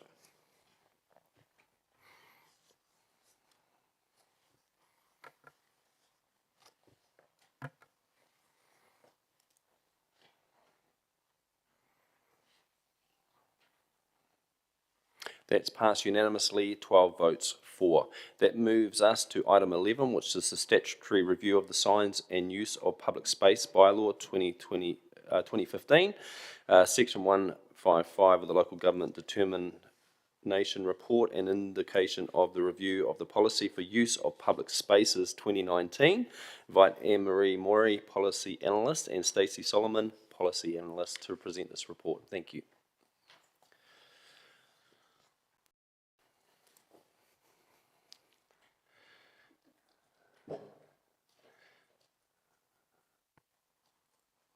Maybe just press it again. That's the one. Kia ora koutou, Mayor and Councillors. The Signs and Use of Public Places bylaw is due for its 10-year review under the Local Government Act. So this report provides advice to Council under Section 155 of the Local Government Act to determine if a bylaw is the most appropriate way to address the identified problem as presented in this report and as related to the use of public spaces that are covered in the current 2015 bylaw. So if Council makes these determinations, it concludes the statutory review of this bylaw. From here, we can start the process to shape the form of a new or amended bylaw, and that will involve many opportunities for community input, including a planned workshop on the 25th of September with yourselves, as well as an engagement phase with stakeholders and partners in the wider community to provide feedback on what shape this bylaw could take in the future. And also have a conversation about the wider framework of policies we have to manage public space. At this point, we recognise that there may be other problems that require the Council's consideration, which are not yet detailed in this report, and that is because we have undertaken the statutory review, which focuses on the perceived problem and the ways in which to address those problems. But at this point, we welcome any thoughts on other problems that are presenting in our public spaces, which we control. And we're hoping that through this phase of engagement we will understand more about other problems, as well as, I suppose, get to grips with some of the detailed content of the bylaw that people might like to bring to our attention. Once we've undertaken that engagement, we'll bring advice back to this committee in the form of an options report, and that will be at a later date, potentially towards the end of this year. I'll hand over to Stacey. Stacey's handling the part to do with the policy. Atamari koutou. Just to note that our intention is to review the policy for the use of public space at the same time as we are reviewing the bylaw. because the policy and the bylaw both relate to public spaces, they relate to one another. This way we can run an efficient engagement and consultation and decision-making process when that time comes. We can ensure our approach in our documents is consistent, and we can optimise the usefulness of needing to ask our community to provide feedback and information on things that are very similar. Happy to take questions. Great, thank you. Councillor Naylor. Thank you both. The issue of concern around vaping signs, particularly close to schools, is that included at the moment as a known problem, or is that something that we need highlighting that? It did come up, and there has been some email communication that it was to come up in the community. Is that something that you're both aware of and would intend to include in this work? Definitely, yes, we're aware of it through email communication, so it would be something that we can provide some further advice back. Yep, thank you. And just on page 126, in the list of pre-consultation engagement process, given that this part of the purpose is maintaining public health and safety, would the public health unit at Te Whatu Ora be someone that could perhaps potentially be included in that list for future reference? Yes, definitely. Yep. Thank you. Thank you. Just for members and for the wider public, that the references to the online version being page 126, actually on the hard copy is 130. I was noticing it before in the references to the financial quarterly performance report, but just so we're not losing each other on the reference. So that's 130 on the hard copy. Thank you, Councillor Naylor. Councillor Wood. Thank you, Mr. Chair. Thank you, team. Just a quick question around parts of the bylaw that are known to not be being enforced at the moment. For example, real estate signage, where there's a clause for there to only be one sign, for example, on a property where multiple properties around town have 2, 3, 4 signs on them. Are we going to retain those parts of the bylaw that we know aren't being enforced, or is the intention to amend them to be reflective of current practice? Hard to answer at this stage, but I expect we'll be looking at detail at those controls and provisions, talk further with our enforcement teams about the approach that they do take. So yeah, we would come back to you with advice.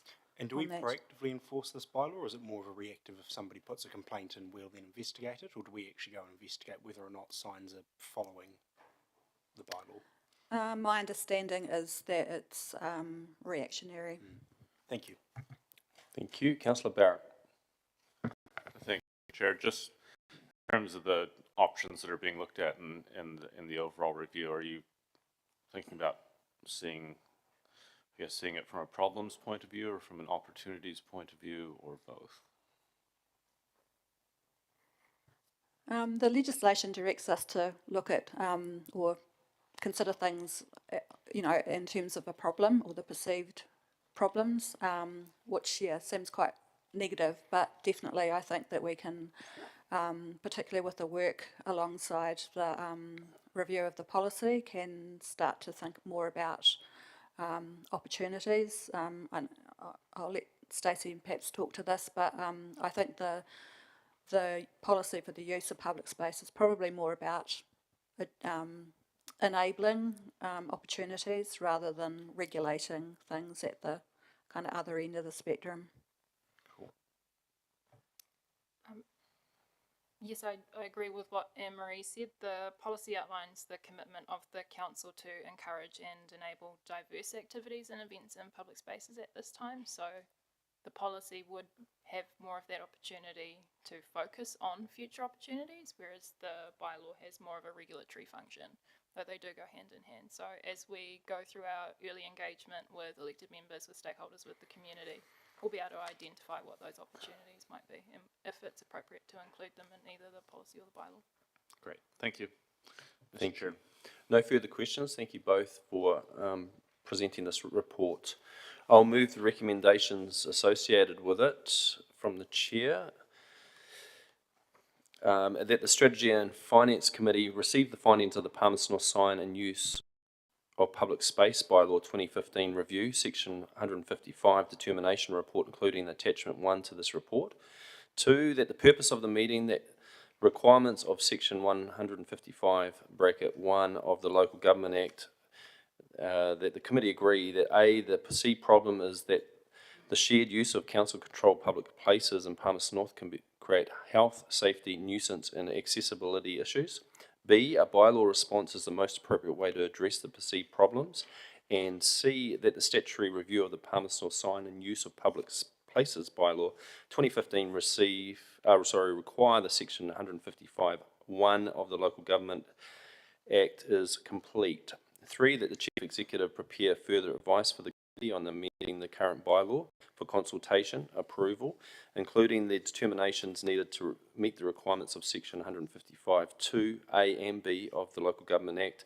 And 4, that the committee note the initial stages of the policy for the use of public spaces 2019 review will be done alongside the review of the Palmerston North signs and use of public places bylaw 2015, seconded by the Councillor Naylor. Open it up for any comments or debate. Councillor Naylor. Thank you. As I alluded to in my questions, I think recognising that this is just the first step and that there will be some further engagement, I think it's just important that we recognise that the purpose of this policy and bylaw does include maintaining public health and safety. So I do think it's really important that we engage with public health at the early stages of this sort of engagement, make sure that we hear from them issues that need to be incorporated, and particularly those issues that have been raised in the community that I'm aware of around the vaping signs. I see as this is a good opportunity for us to be able to address those. So I look forward to seeing the next report that comes through.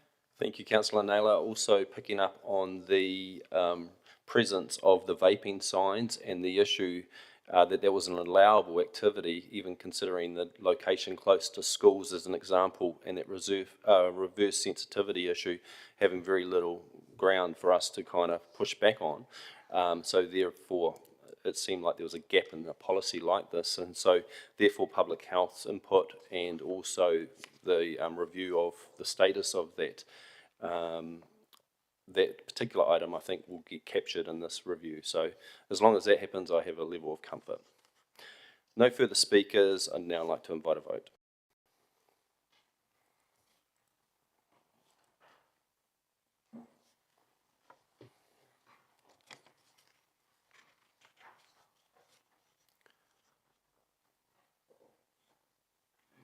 That is passed unanimously, 11 votes for. That brings us to item 12, which is the approval to consult on the draft dangerous, affected and insanitary building policy 2024. Invite Lily Kato, the policy analyst, to present this item.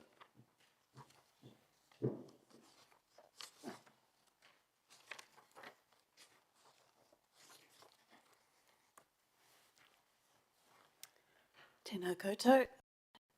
I will take the report as read, but I will make a few comments. Firstly, that this is the first review of this policy, which was adopted in 2006.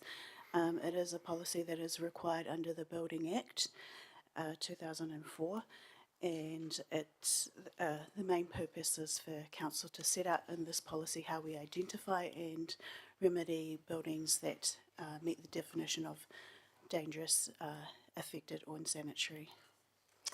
I also have staff, operational staff here as well if there are any questions.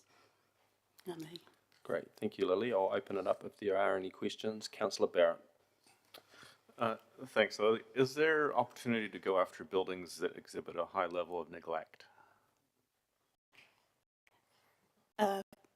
So the policy does set out how we, it firstly has to meet the definition, the legislative definition of dangerous, affected or unsanitary. So if those, if it does meet that threshold, then there is a possibility for council to do something, but if staff want to comment further on any cases that they have come across in regards to that. So I guess I'm trying to understand how bylaws work in a really broad sense then. Does it have to be specifically and expressly allowed by Parliament before we can consider it, or can we approach a bylaw from a point of view of understanding some of the issues in our community and using a bylaw as a response to those issues if Parliament is silent on those issues? So this policy works alongside the Building Act. It is very specific in terms of what they mean in terms of dangerous, of those definitions. So if you're talking specifically about identifying certain buildings within this policy, it still has to meet the legislative definitions.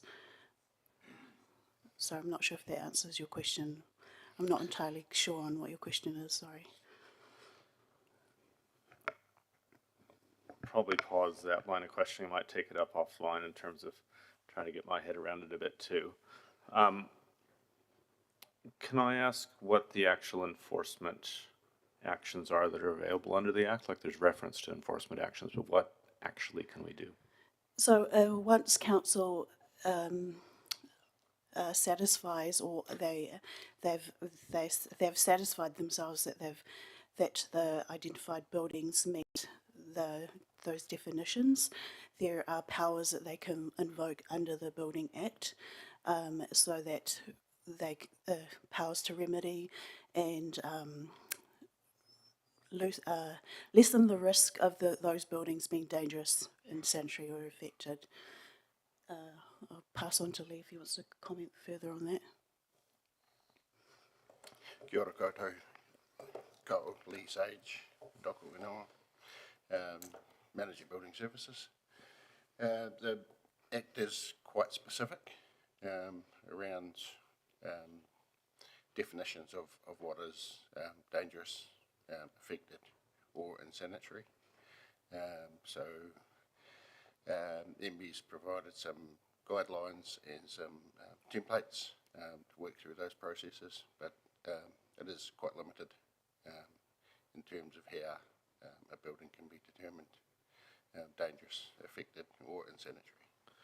Great, thanks. And in terms of the enforcement actions, I mean, is it just a fine that we can hit them with, or can we restrict access? Can we possess the building? Like, how far does it actually go? So there's a requirement to issue a notice to remedy the building to ensure that it's not going to cause injury or death to any person or cause damage to any other property. And that could be hoarding off the building, putting barriers in place, or in fact, remediating the building or demolishing. Cool, thank you. Appreciate it, Mr. Chair. Thank you, Councillor Wood. Thank you, Mr. Chair. Just one question from me. I see on page 157.1.4 says that this policy was due for review no later than 2011.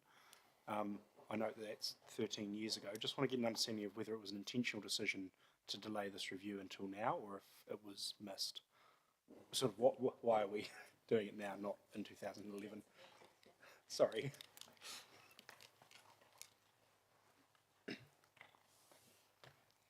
Kia ora koutou, Julie McDonald, Strategy and Policy Manager. That's a very good question, and it's definitely not a question for Lily, it's one for me. We have 35 policies and bylaws on our council books at the moment. The responsibility for review sits with an internal team of 7 staff, alongside quite a lot of other responsibilities as well. So where there's something like this policy, where there's a very narrow range of responsibility and actually ability to do anything, as Lee has pointed out, it's a very reactive policy. It's never going to be prioritised as highly as perhaps some other work. Fair enough. So it's intentional that we're doing this now. It wasn't just something that got missed off the schedule. No, yes and no. We would have loved to have done this earlier, but that wasn't possible. Great. Thank you. Thank you, Mr. Chair. Thank you. No further questions. Thank you, Lily. I'll move the recommendations before us, or recommendation before us, that Council approve the draft dangerous, affected and unsanitary buildings policy for consultation, including a 1 statement of proposal, draft dangerous, affected and unsanitary buildings policy 2024, seconded by the Deputy Chair. Open it up for any comments or debate.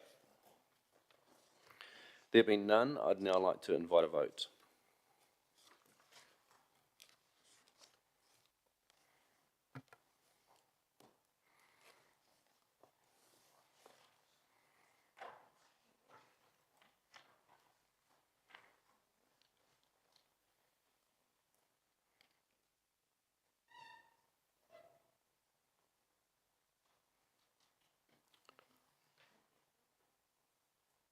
That's passed unanimously, 10 votes for.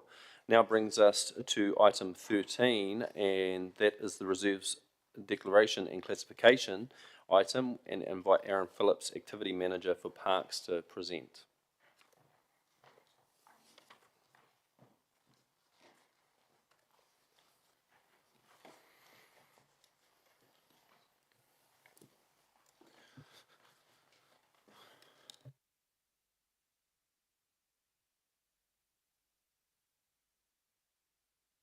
Yes, morning, Mr Chair, councillors. As said, Aaron Phillips, Activity Manager for Parks. A couple of sort of introductory comments. This is a piece of work that's been outstanding for quite a while. It's a requirement under the Reserves Act when we're preparing reserve management plans for the parks to be have their reserve status confirmed and their classification approved. The focus over the last 10 years has been, for the parks planning teams, really been on reserve development plans, and we've done a lot of work in the space around Te Maraohene, Linklater Memorial, Esplanade and so on, and now that a lot of that work has progressed well and underway, we're looking to shift to some of the more administrative tasks that we should have completed under the Reserves Act. I appreciate it's quite a complex table in the appendix for you, in a difficult to explain process, but in essence, under the Reserves Act, there is a series of headings of classifications of reserves that are a bit like zones under the district plan, and we need to kind of approve those zones before we can get on with the reserve management planning. And when we get on with the reserve management planning, oh, thank you, Hannah, that'll enable us to address some of the concerns that you've expressed over recent times around managing processes for leases to be more succinct, managing some of the issues around the formality and approach and simplification of the community gardens processes. So this is one of those steps in that process. This process will see us go out to the community and propose particular zones, if you like, or classifications to the community, give them the opportunity to have a say if they think we've got it right, and alter it if need be. In particular, I note that you'll see quite a lot of local purpose stormwater reserves are proposed on our reserves. It's just to make sure that we align the reserve classification with the primary purpose for which a lot of those reserves were acquired. And a lot of the ones we're referring to are, for example, the gullies in Akautri. We didn't purchase those as parks, we didn't buy them from the developers, they were vested for free because of the stormwater conveyance and treatment and detention that's required in those gullies. That's not to say that we don't continue to work as we have for ecological and recreational benefits in the reserve, just that if, for example, the stormwater function needs to modify some detention ponds, deal with erosion in the stormwater channel, then the primary purpose of the reserve is to give effect to those functions while still looking after the ecological and recreation values. So that's why they've been given primary purpose of stormwater for a number of those. Mostly we're proposing recreation classifications for the other reserves. That's quite a broad classification that allows us to manage heritage, recreation, ecological values in one large set, whereas some of the other classifications under the Reserves Act are very restrictive about what you can do, while most of our reserves have kind of multiple functions and activities on them, not strictly sort of, for example, the scenic classification is very restrictive and would be, that's more for excluding the public entirely from a space. So we think we've got it roughly right. The caveat to that, as you see in the red in the recommendations, is that unfortunately I missed a trick during the preparation of this report, and the Roxburgh Crescent land that was identified in the previous report on the Roxburgh plan change that we're proposing be classified as road reserve for a parking area for river access was retained within this set in the appendix, and I only caught that yesterday, so apologies for that.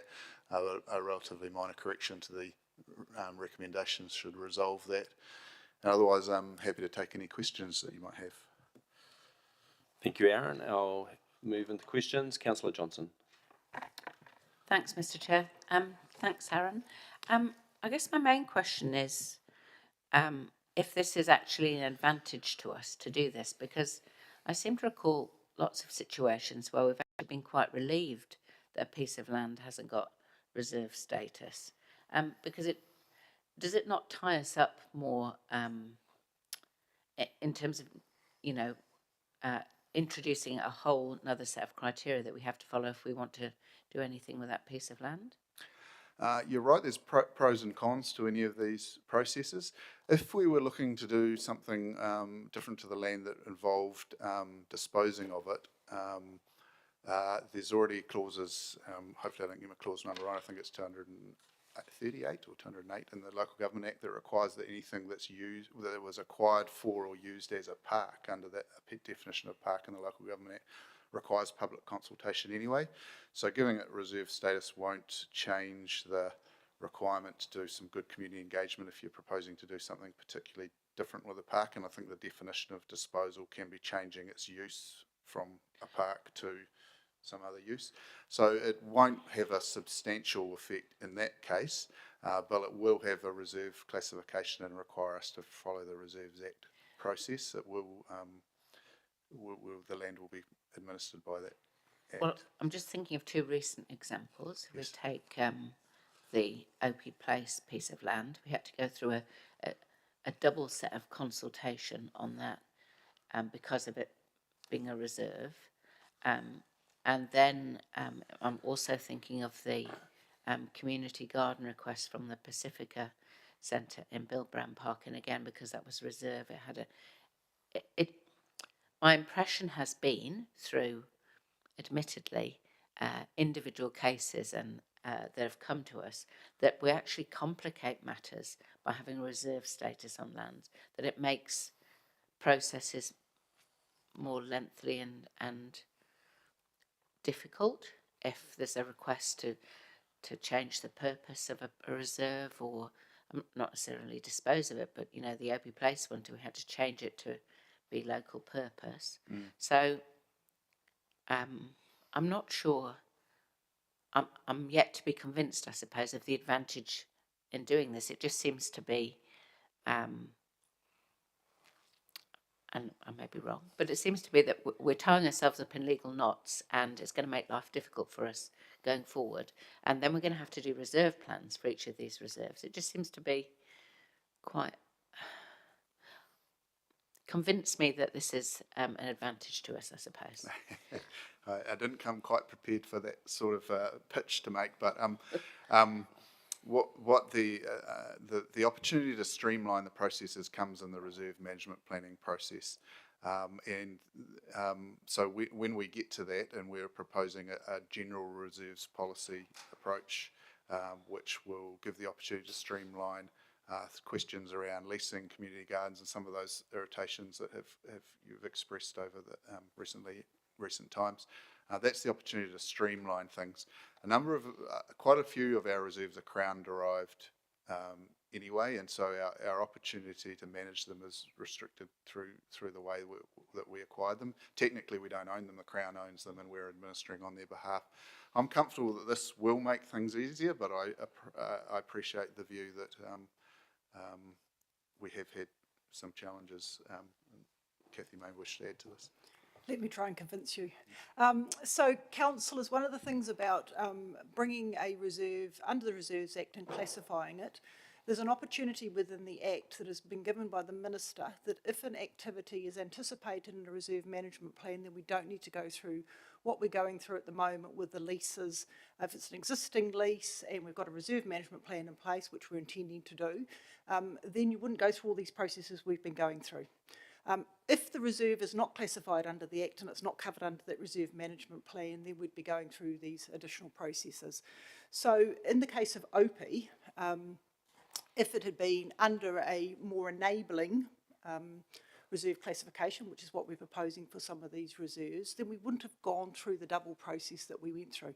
What would happen in that case is we would have identified that that is an area that has a lease or is suitable for leases, and you'd go through a consultation process on the proposal and be one decision-making process. That would have been delegated to you by the Minister, as it is now, to make a decision on the lease, but the clause to do that double consultation would have been removed by the fact it's in a reserve management plan. So we've got a number of reserves that we can't bring under that reserve management plan at the moment because they're not covered by the Act or not classified. What potentially that would mean if we continued without classifying those reserves is some of them we could go through the simple process and some would still be the lengthy process. And what we're suggesting to you, let's simplify the process by bringing them into the Reserves Act process that's been given to us, reserve management planning, and simplify that in the future, make it easier for the community. Okay, thank you very much. Councillor Barrett. Thank you, Mr. Chair. Thanks, Aaron and Kathy. A couple questions. Might start off with whether we're doing engagement or consultation or both, because both kind of words were used towards the end around next steps. So will this be a formal consultative process under the Act? The Act is quite minimal in its requirements and its public notification, the opportunity for people to be heard before Council makes its decision. Typically, we would go further than that, and much further than that, in terms of website advertising, media releases and the like. So we might have used those words a little bit interchangeably, unfortunately. No, that's great. And in terms of that communication with community, will there be some good supporting information so that people understand what some of those words mean? Like, you know, recreation means different things to different people. Nature means different things to different people. Because I think from a user perspective, I guess, will it be accessible from a user perspective about how the community might think about open space? Yeah, absolutely. So you're quite right. I was thinking about this yesterday, actually, in terms of that. We have the process whereby we officially notify in the format that's required under the Act, but I think it'll be really important that we explain to people what the terms mean. We give them some examples of some of the uses, but more importantly, we clarify why we're doing this. So in regard to most of the reserves and the classifications we've put forward are the existing use. So we really need to reassure people that this formalises the existing use and enables some of the proposals that have been coming forward from the community for that use as well. So the terms in the Reserves Act don't really cover that off, local purpose, and what does that mean? So we're going to have to do some translation, and I would imagine that we would be doing that with our communications piece. People probably online. You can't put that into a brochure and to sign. Great, thank you. Just wanted to understand some reserves that are being proposed for drainage and others that are being proposed for stormwater, and is there a difference? No, Councillor, it's, the term drainage we should rectify. It's the old language that was typically used several decades ago, modern approaches to stormwater management. So could we expect that by the time this hits the community, it would be uniformly referred to as stormwater rather than drainage? Yes, we can do that. Yep. Great, thank you.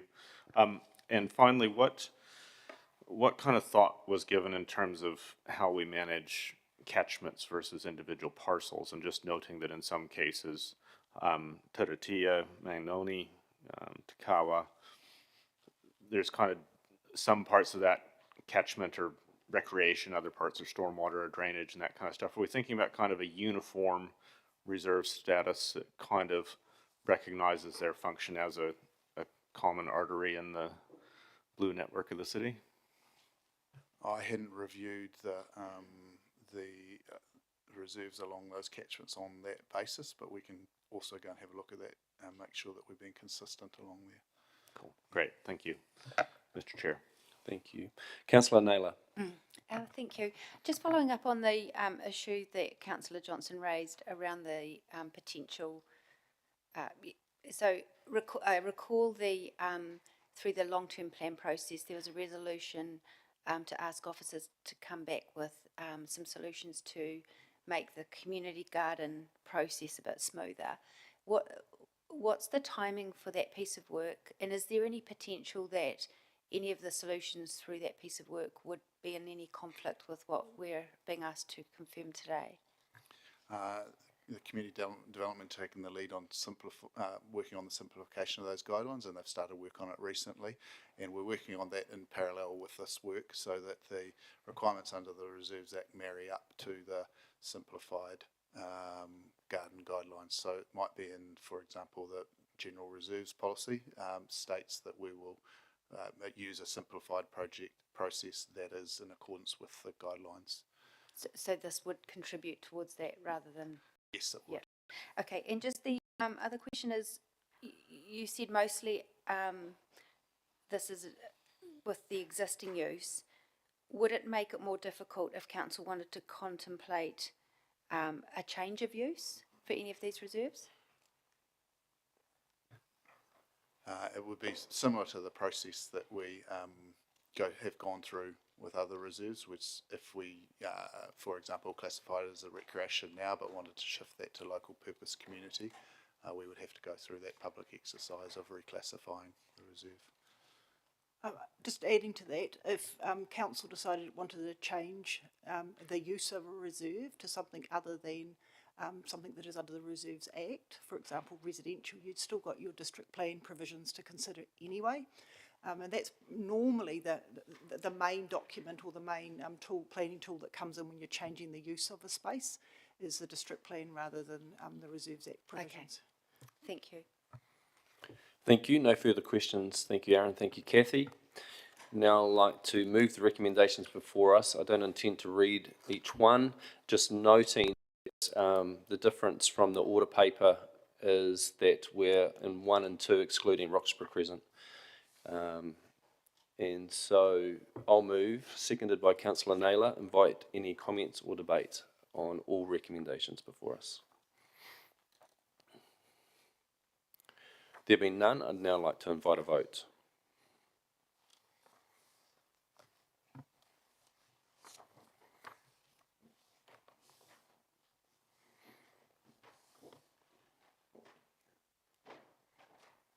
That is passed unanimously, 11 votes for. Item 14 is now before us, which is the Whakaronga Land Swap Consultation Submission Summary, and invite Bryce Hoskins, Manager of Property and Resource Recovery, and Perini Green, Property Officer, to present this item. Kia ora, councillors. Just introducing my colleague Perrine, who's the Property Officer here at Council, who helps to coordinate all of the buying and selling of land and leases and the likes, hence her sitting next to me here. Also part of her role is she's the one who does the mahi around public notification around leases and the likes. In terms of the Whakaronga report, happy to take it relatively as read. We'd already presented a paper on asking you to for approval to proceed on this. As part of that process, we just had to consult with the public, given it was a reserve, and we got no submissions, so happy to take any questions. Great, thank you both. Open it up if there are any questions. There being none, thank you very much. I'm happy to move from the chair the recommendation before us that council proceed with the land swap with Somerset Villages, Kelvin Grove Limited, with the Whakaronga growth area as agreed by council 1st of May 24, noting no submissions were received for consultation under the Reserves Act 1977. Seconded by Councillor Naylor. Open it up for any comments or debate. There being none, I'd now like to invite a vote.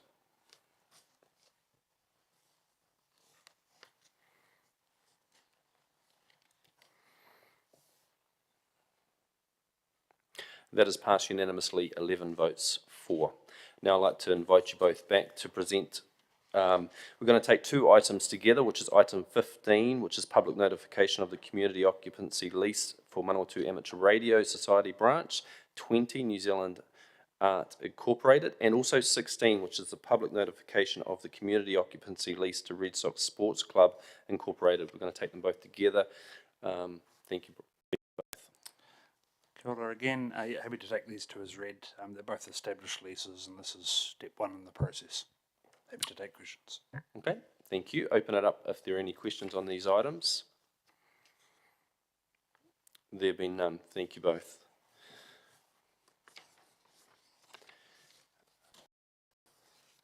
So the recommendations are for item 15, that the committee continue to support Manawatu Amateur Radio Society Branch 20 New Zealand Art Incorporated by notifying the public of its intention to grant community occupancy of council lands at 65 Toach Road, Palmerston North, in accordance with the support and funding policy 22. And 2, that the committee note the land affected by the community occupancy of Manawatu Amateur Radio Society Branch 20 New Zealand Art Incorporated is described as lot DP 26198. And then in 16, as we're taking these both together, that the committee continue to support Red Sox Sports Club Incorporated by notifying the public of its intention to grant community occupancy of council land at 916 Tremaine Ave, part of Vortier Park, Palmerston North, in accordance with the support and funding policy 22 and section 54 of the Reserves Act 77.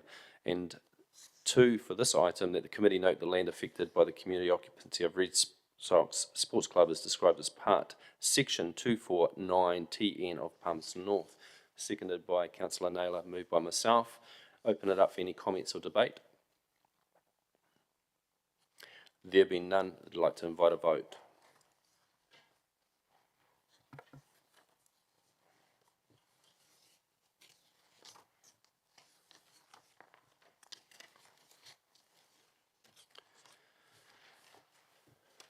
That is passed unanimously, 11 votes for. That brings us to items 17 and 18. We'll take these both together, which Ongley Park, proposal to grant a lease on council land to Rose Garden Croquet Club Incorporated, and 18, Ongley Park, proposal to grant a lease on council land to Manawatu Cricket Incorporated. With the previous two, these are well-established tenants. This is the last step in the process, so this is actually approving a lease to be granted with both parties. Happy to take any questions. Thank you. I'll open it up. There is a question, Councillor Arnott. Thank you, Mr. Chair. Just wondering why this proposed rent is $250 per annum, yet the last one was $150. What's the difference, please? The framework for the rental is outlined in the support and funding policy. Since the last right of renewal, the rent has just increased with that policy change. Okay, thank you. Another question, the last item talked about Treaty Waitangi and iwi, yet this one doesn't. What's the difference there? Both sports.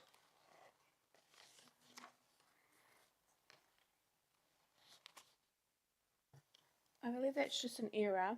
Both leases are consulted with Rangatane in the initial consultation period. Yeah, probably the difference between the last two items and these two is that Treaty of Waitangi section is covered in the first step in the process, whereas because this is the last one, you've already received a report that gave a view on that. Thank you. Thank you. No further questions. Thank you both. As Chair, I'll move both recommendations. Item 17, that the committee grant a lease on the land of Ongley Park as part of Lot 2 DP 77988 to Rose Garden Croquet Club Incorporated in accordance with the support and funding policy 22. And item 8, that the committee grant a lease of the land and park building at Ongley Park, Palmerston North, as part of section 248 Town of Palmerston North, WN16B/1168, to Manawatu Cricket Incorporated, in accordance with Council's support and funding policy and section 54 of the Reserves Act 77, seconded by Councillor Naylor. Invite any comment or debate. There being none, I'd now like to invite a vote.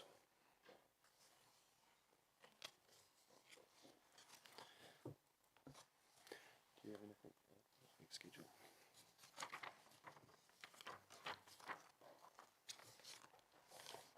That is passed unanimously, 11 votes for. Item 19, which is the committee work schedule. Invite any questions if members had any regarding this item.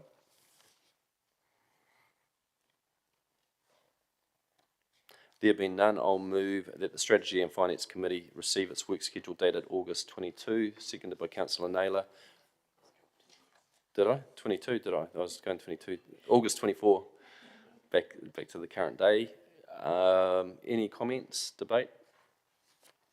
There being none, I'd like to invite a vote to receive this, that we receive the work schedule.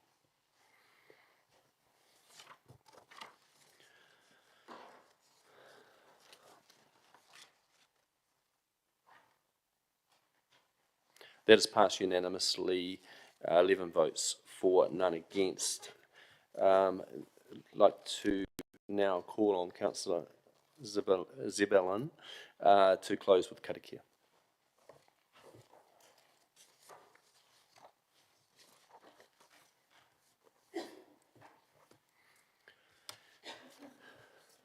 Me inoi tātou.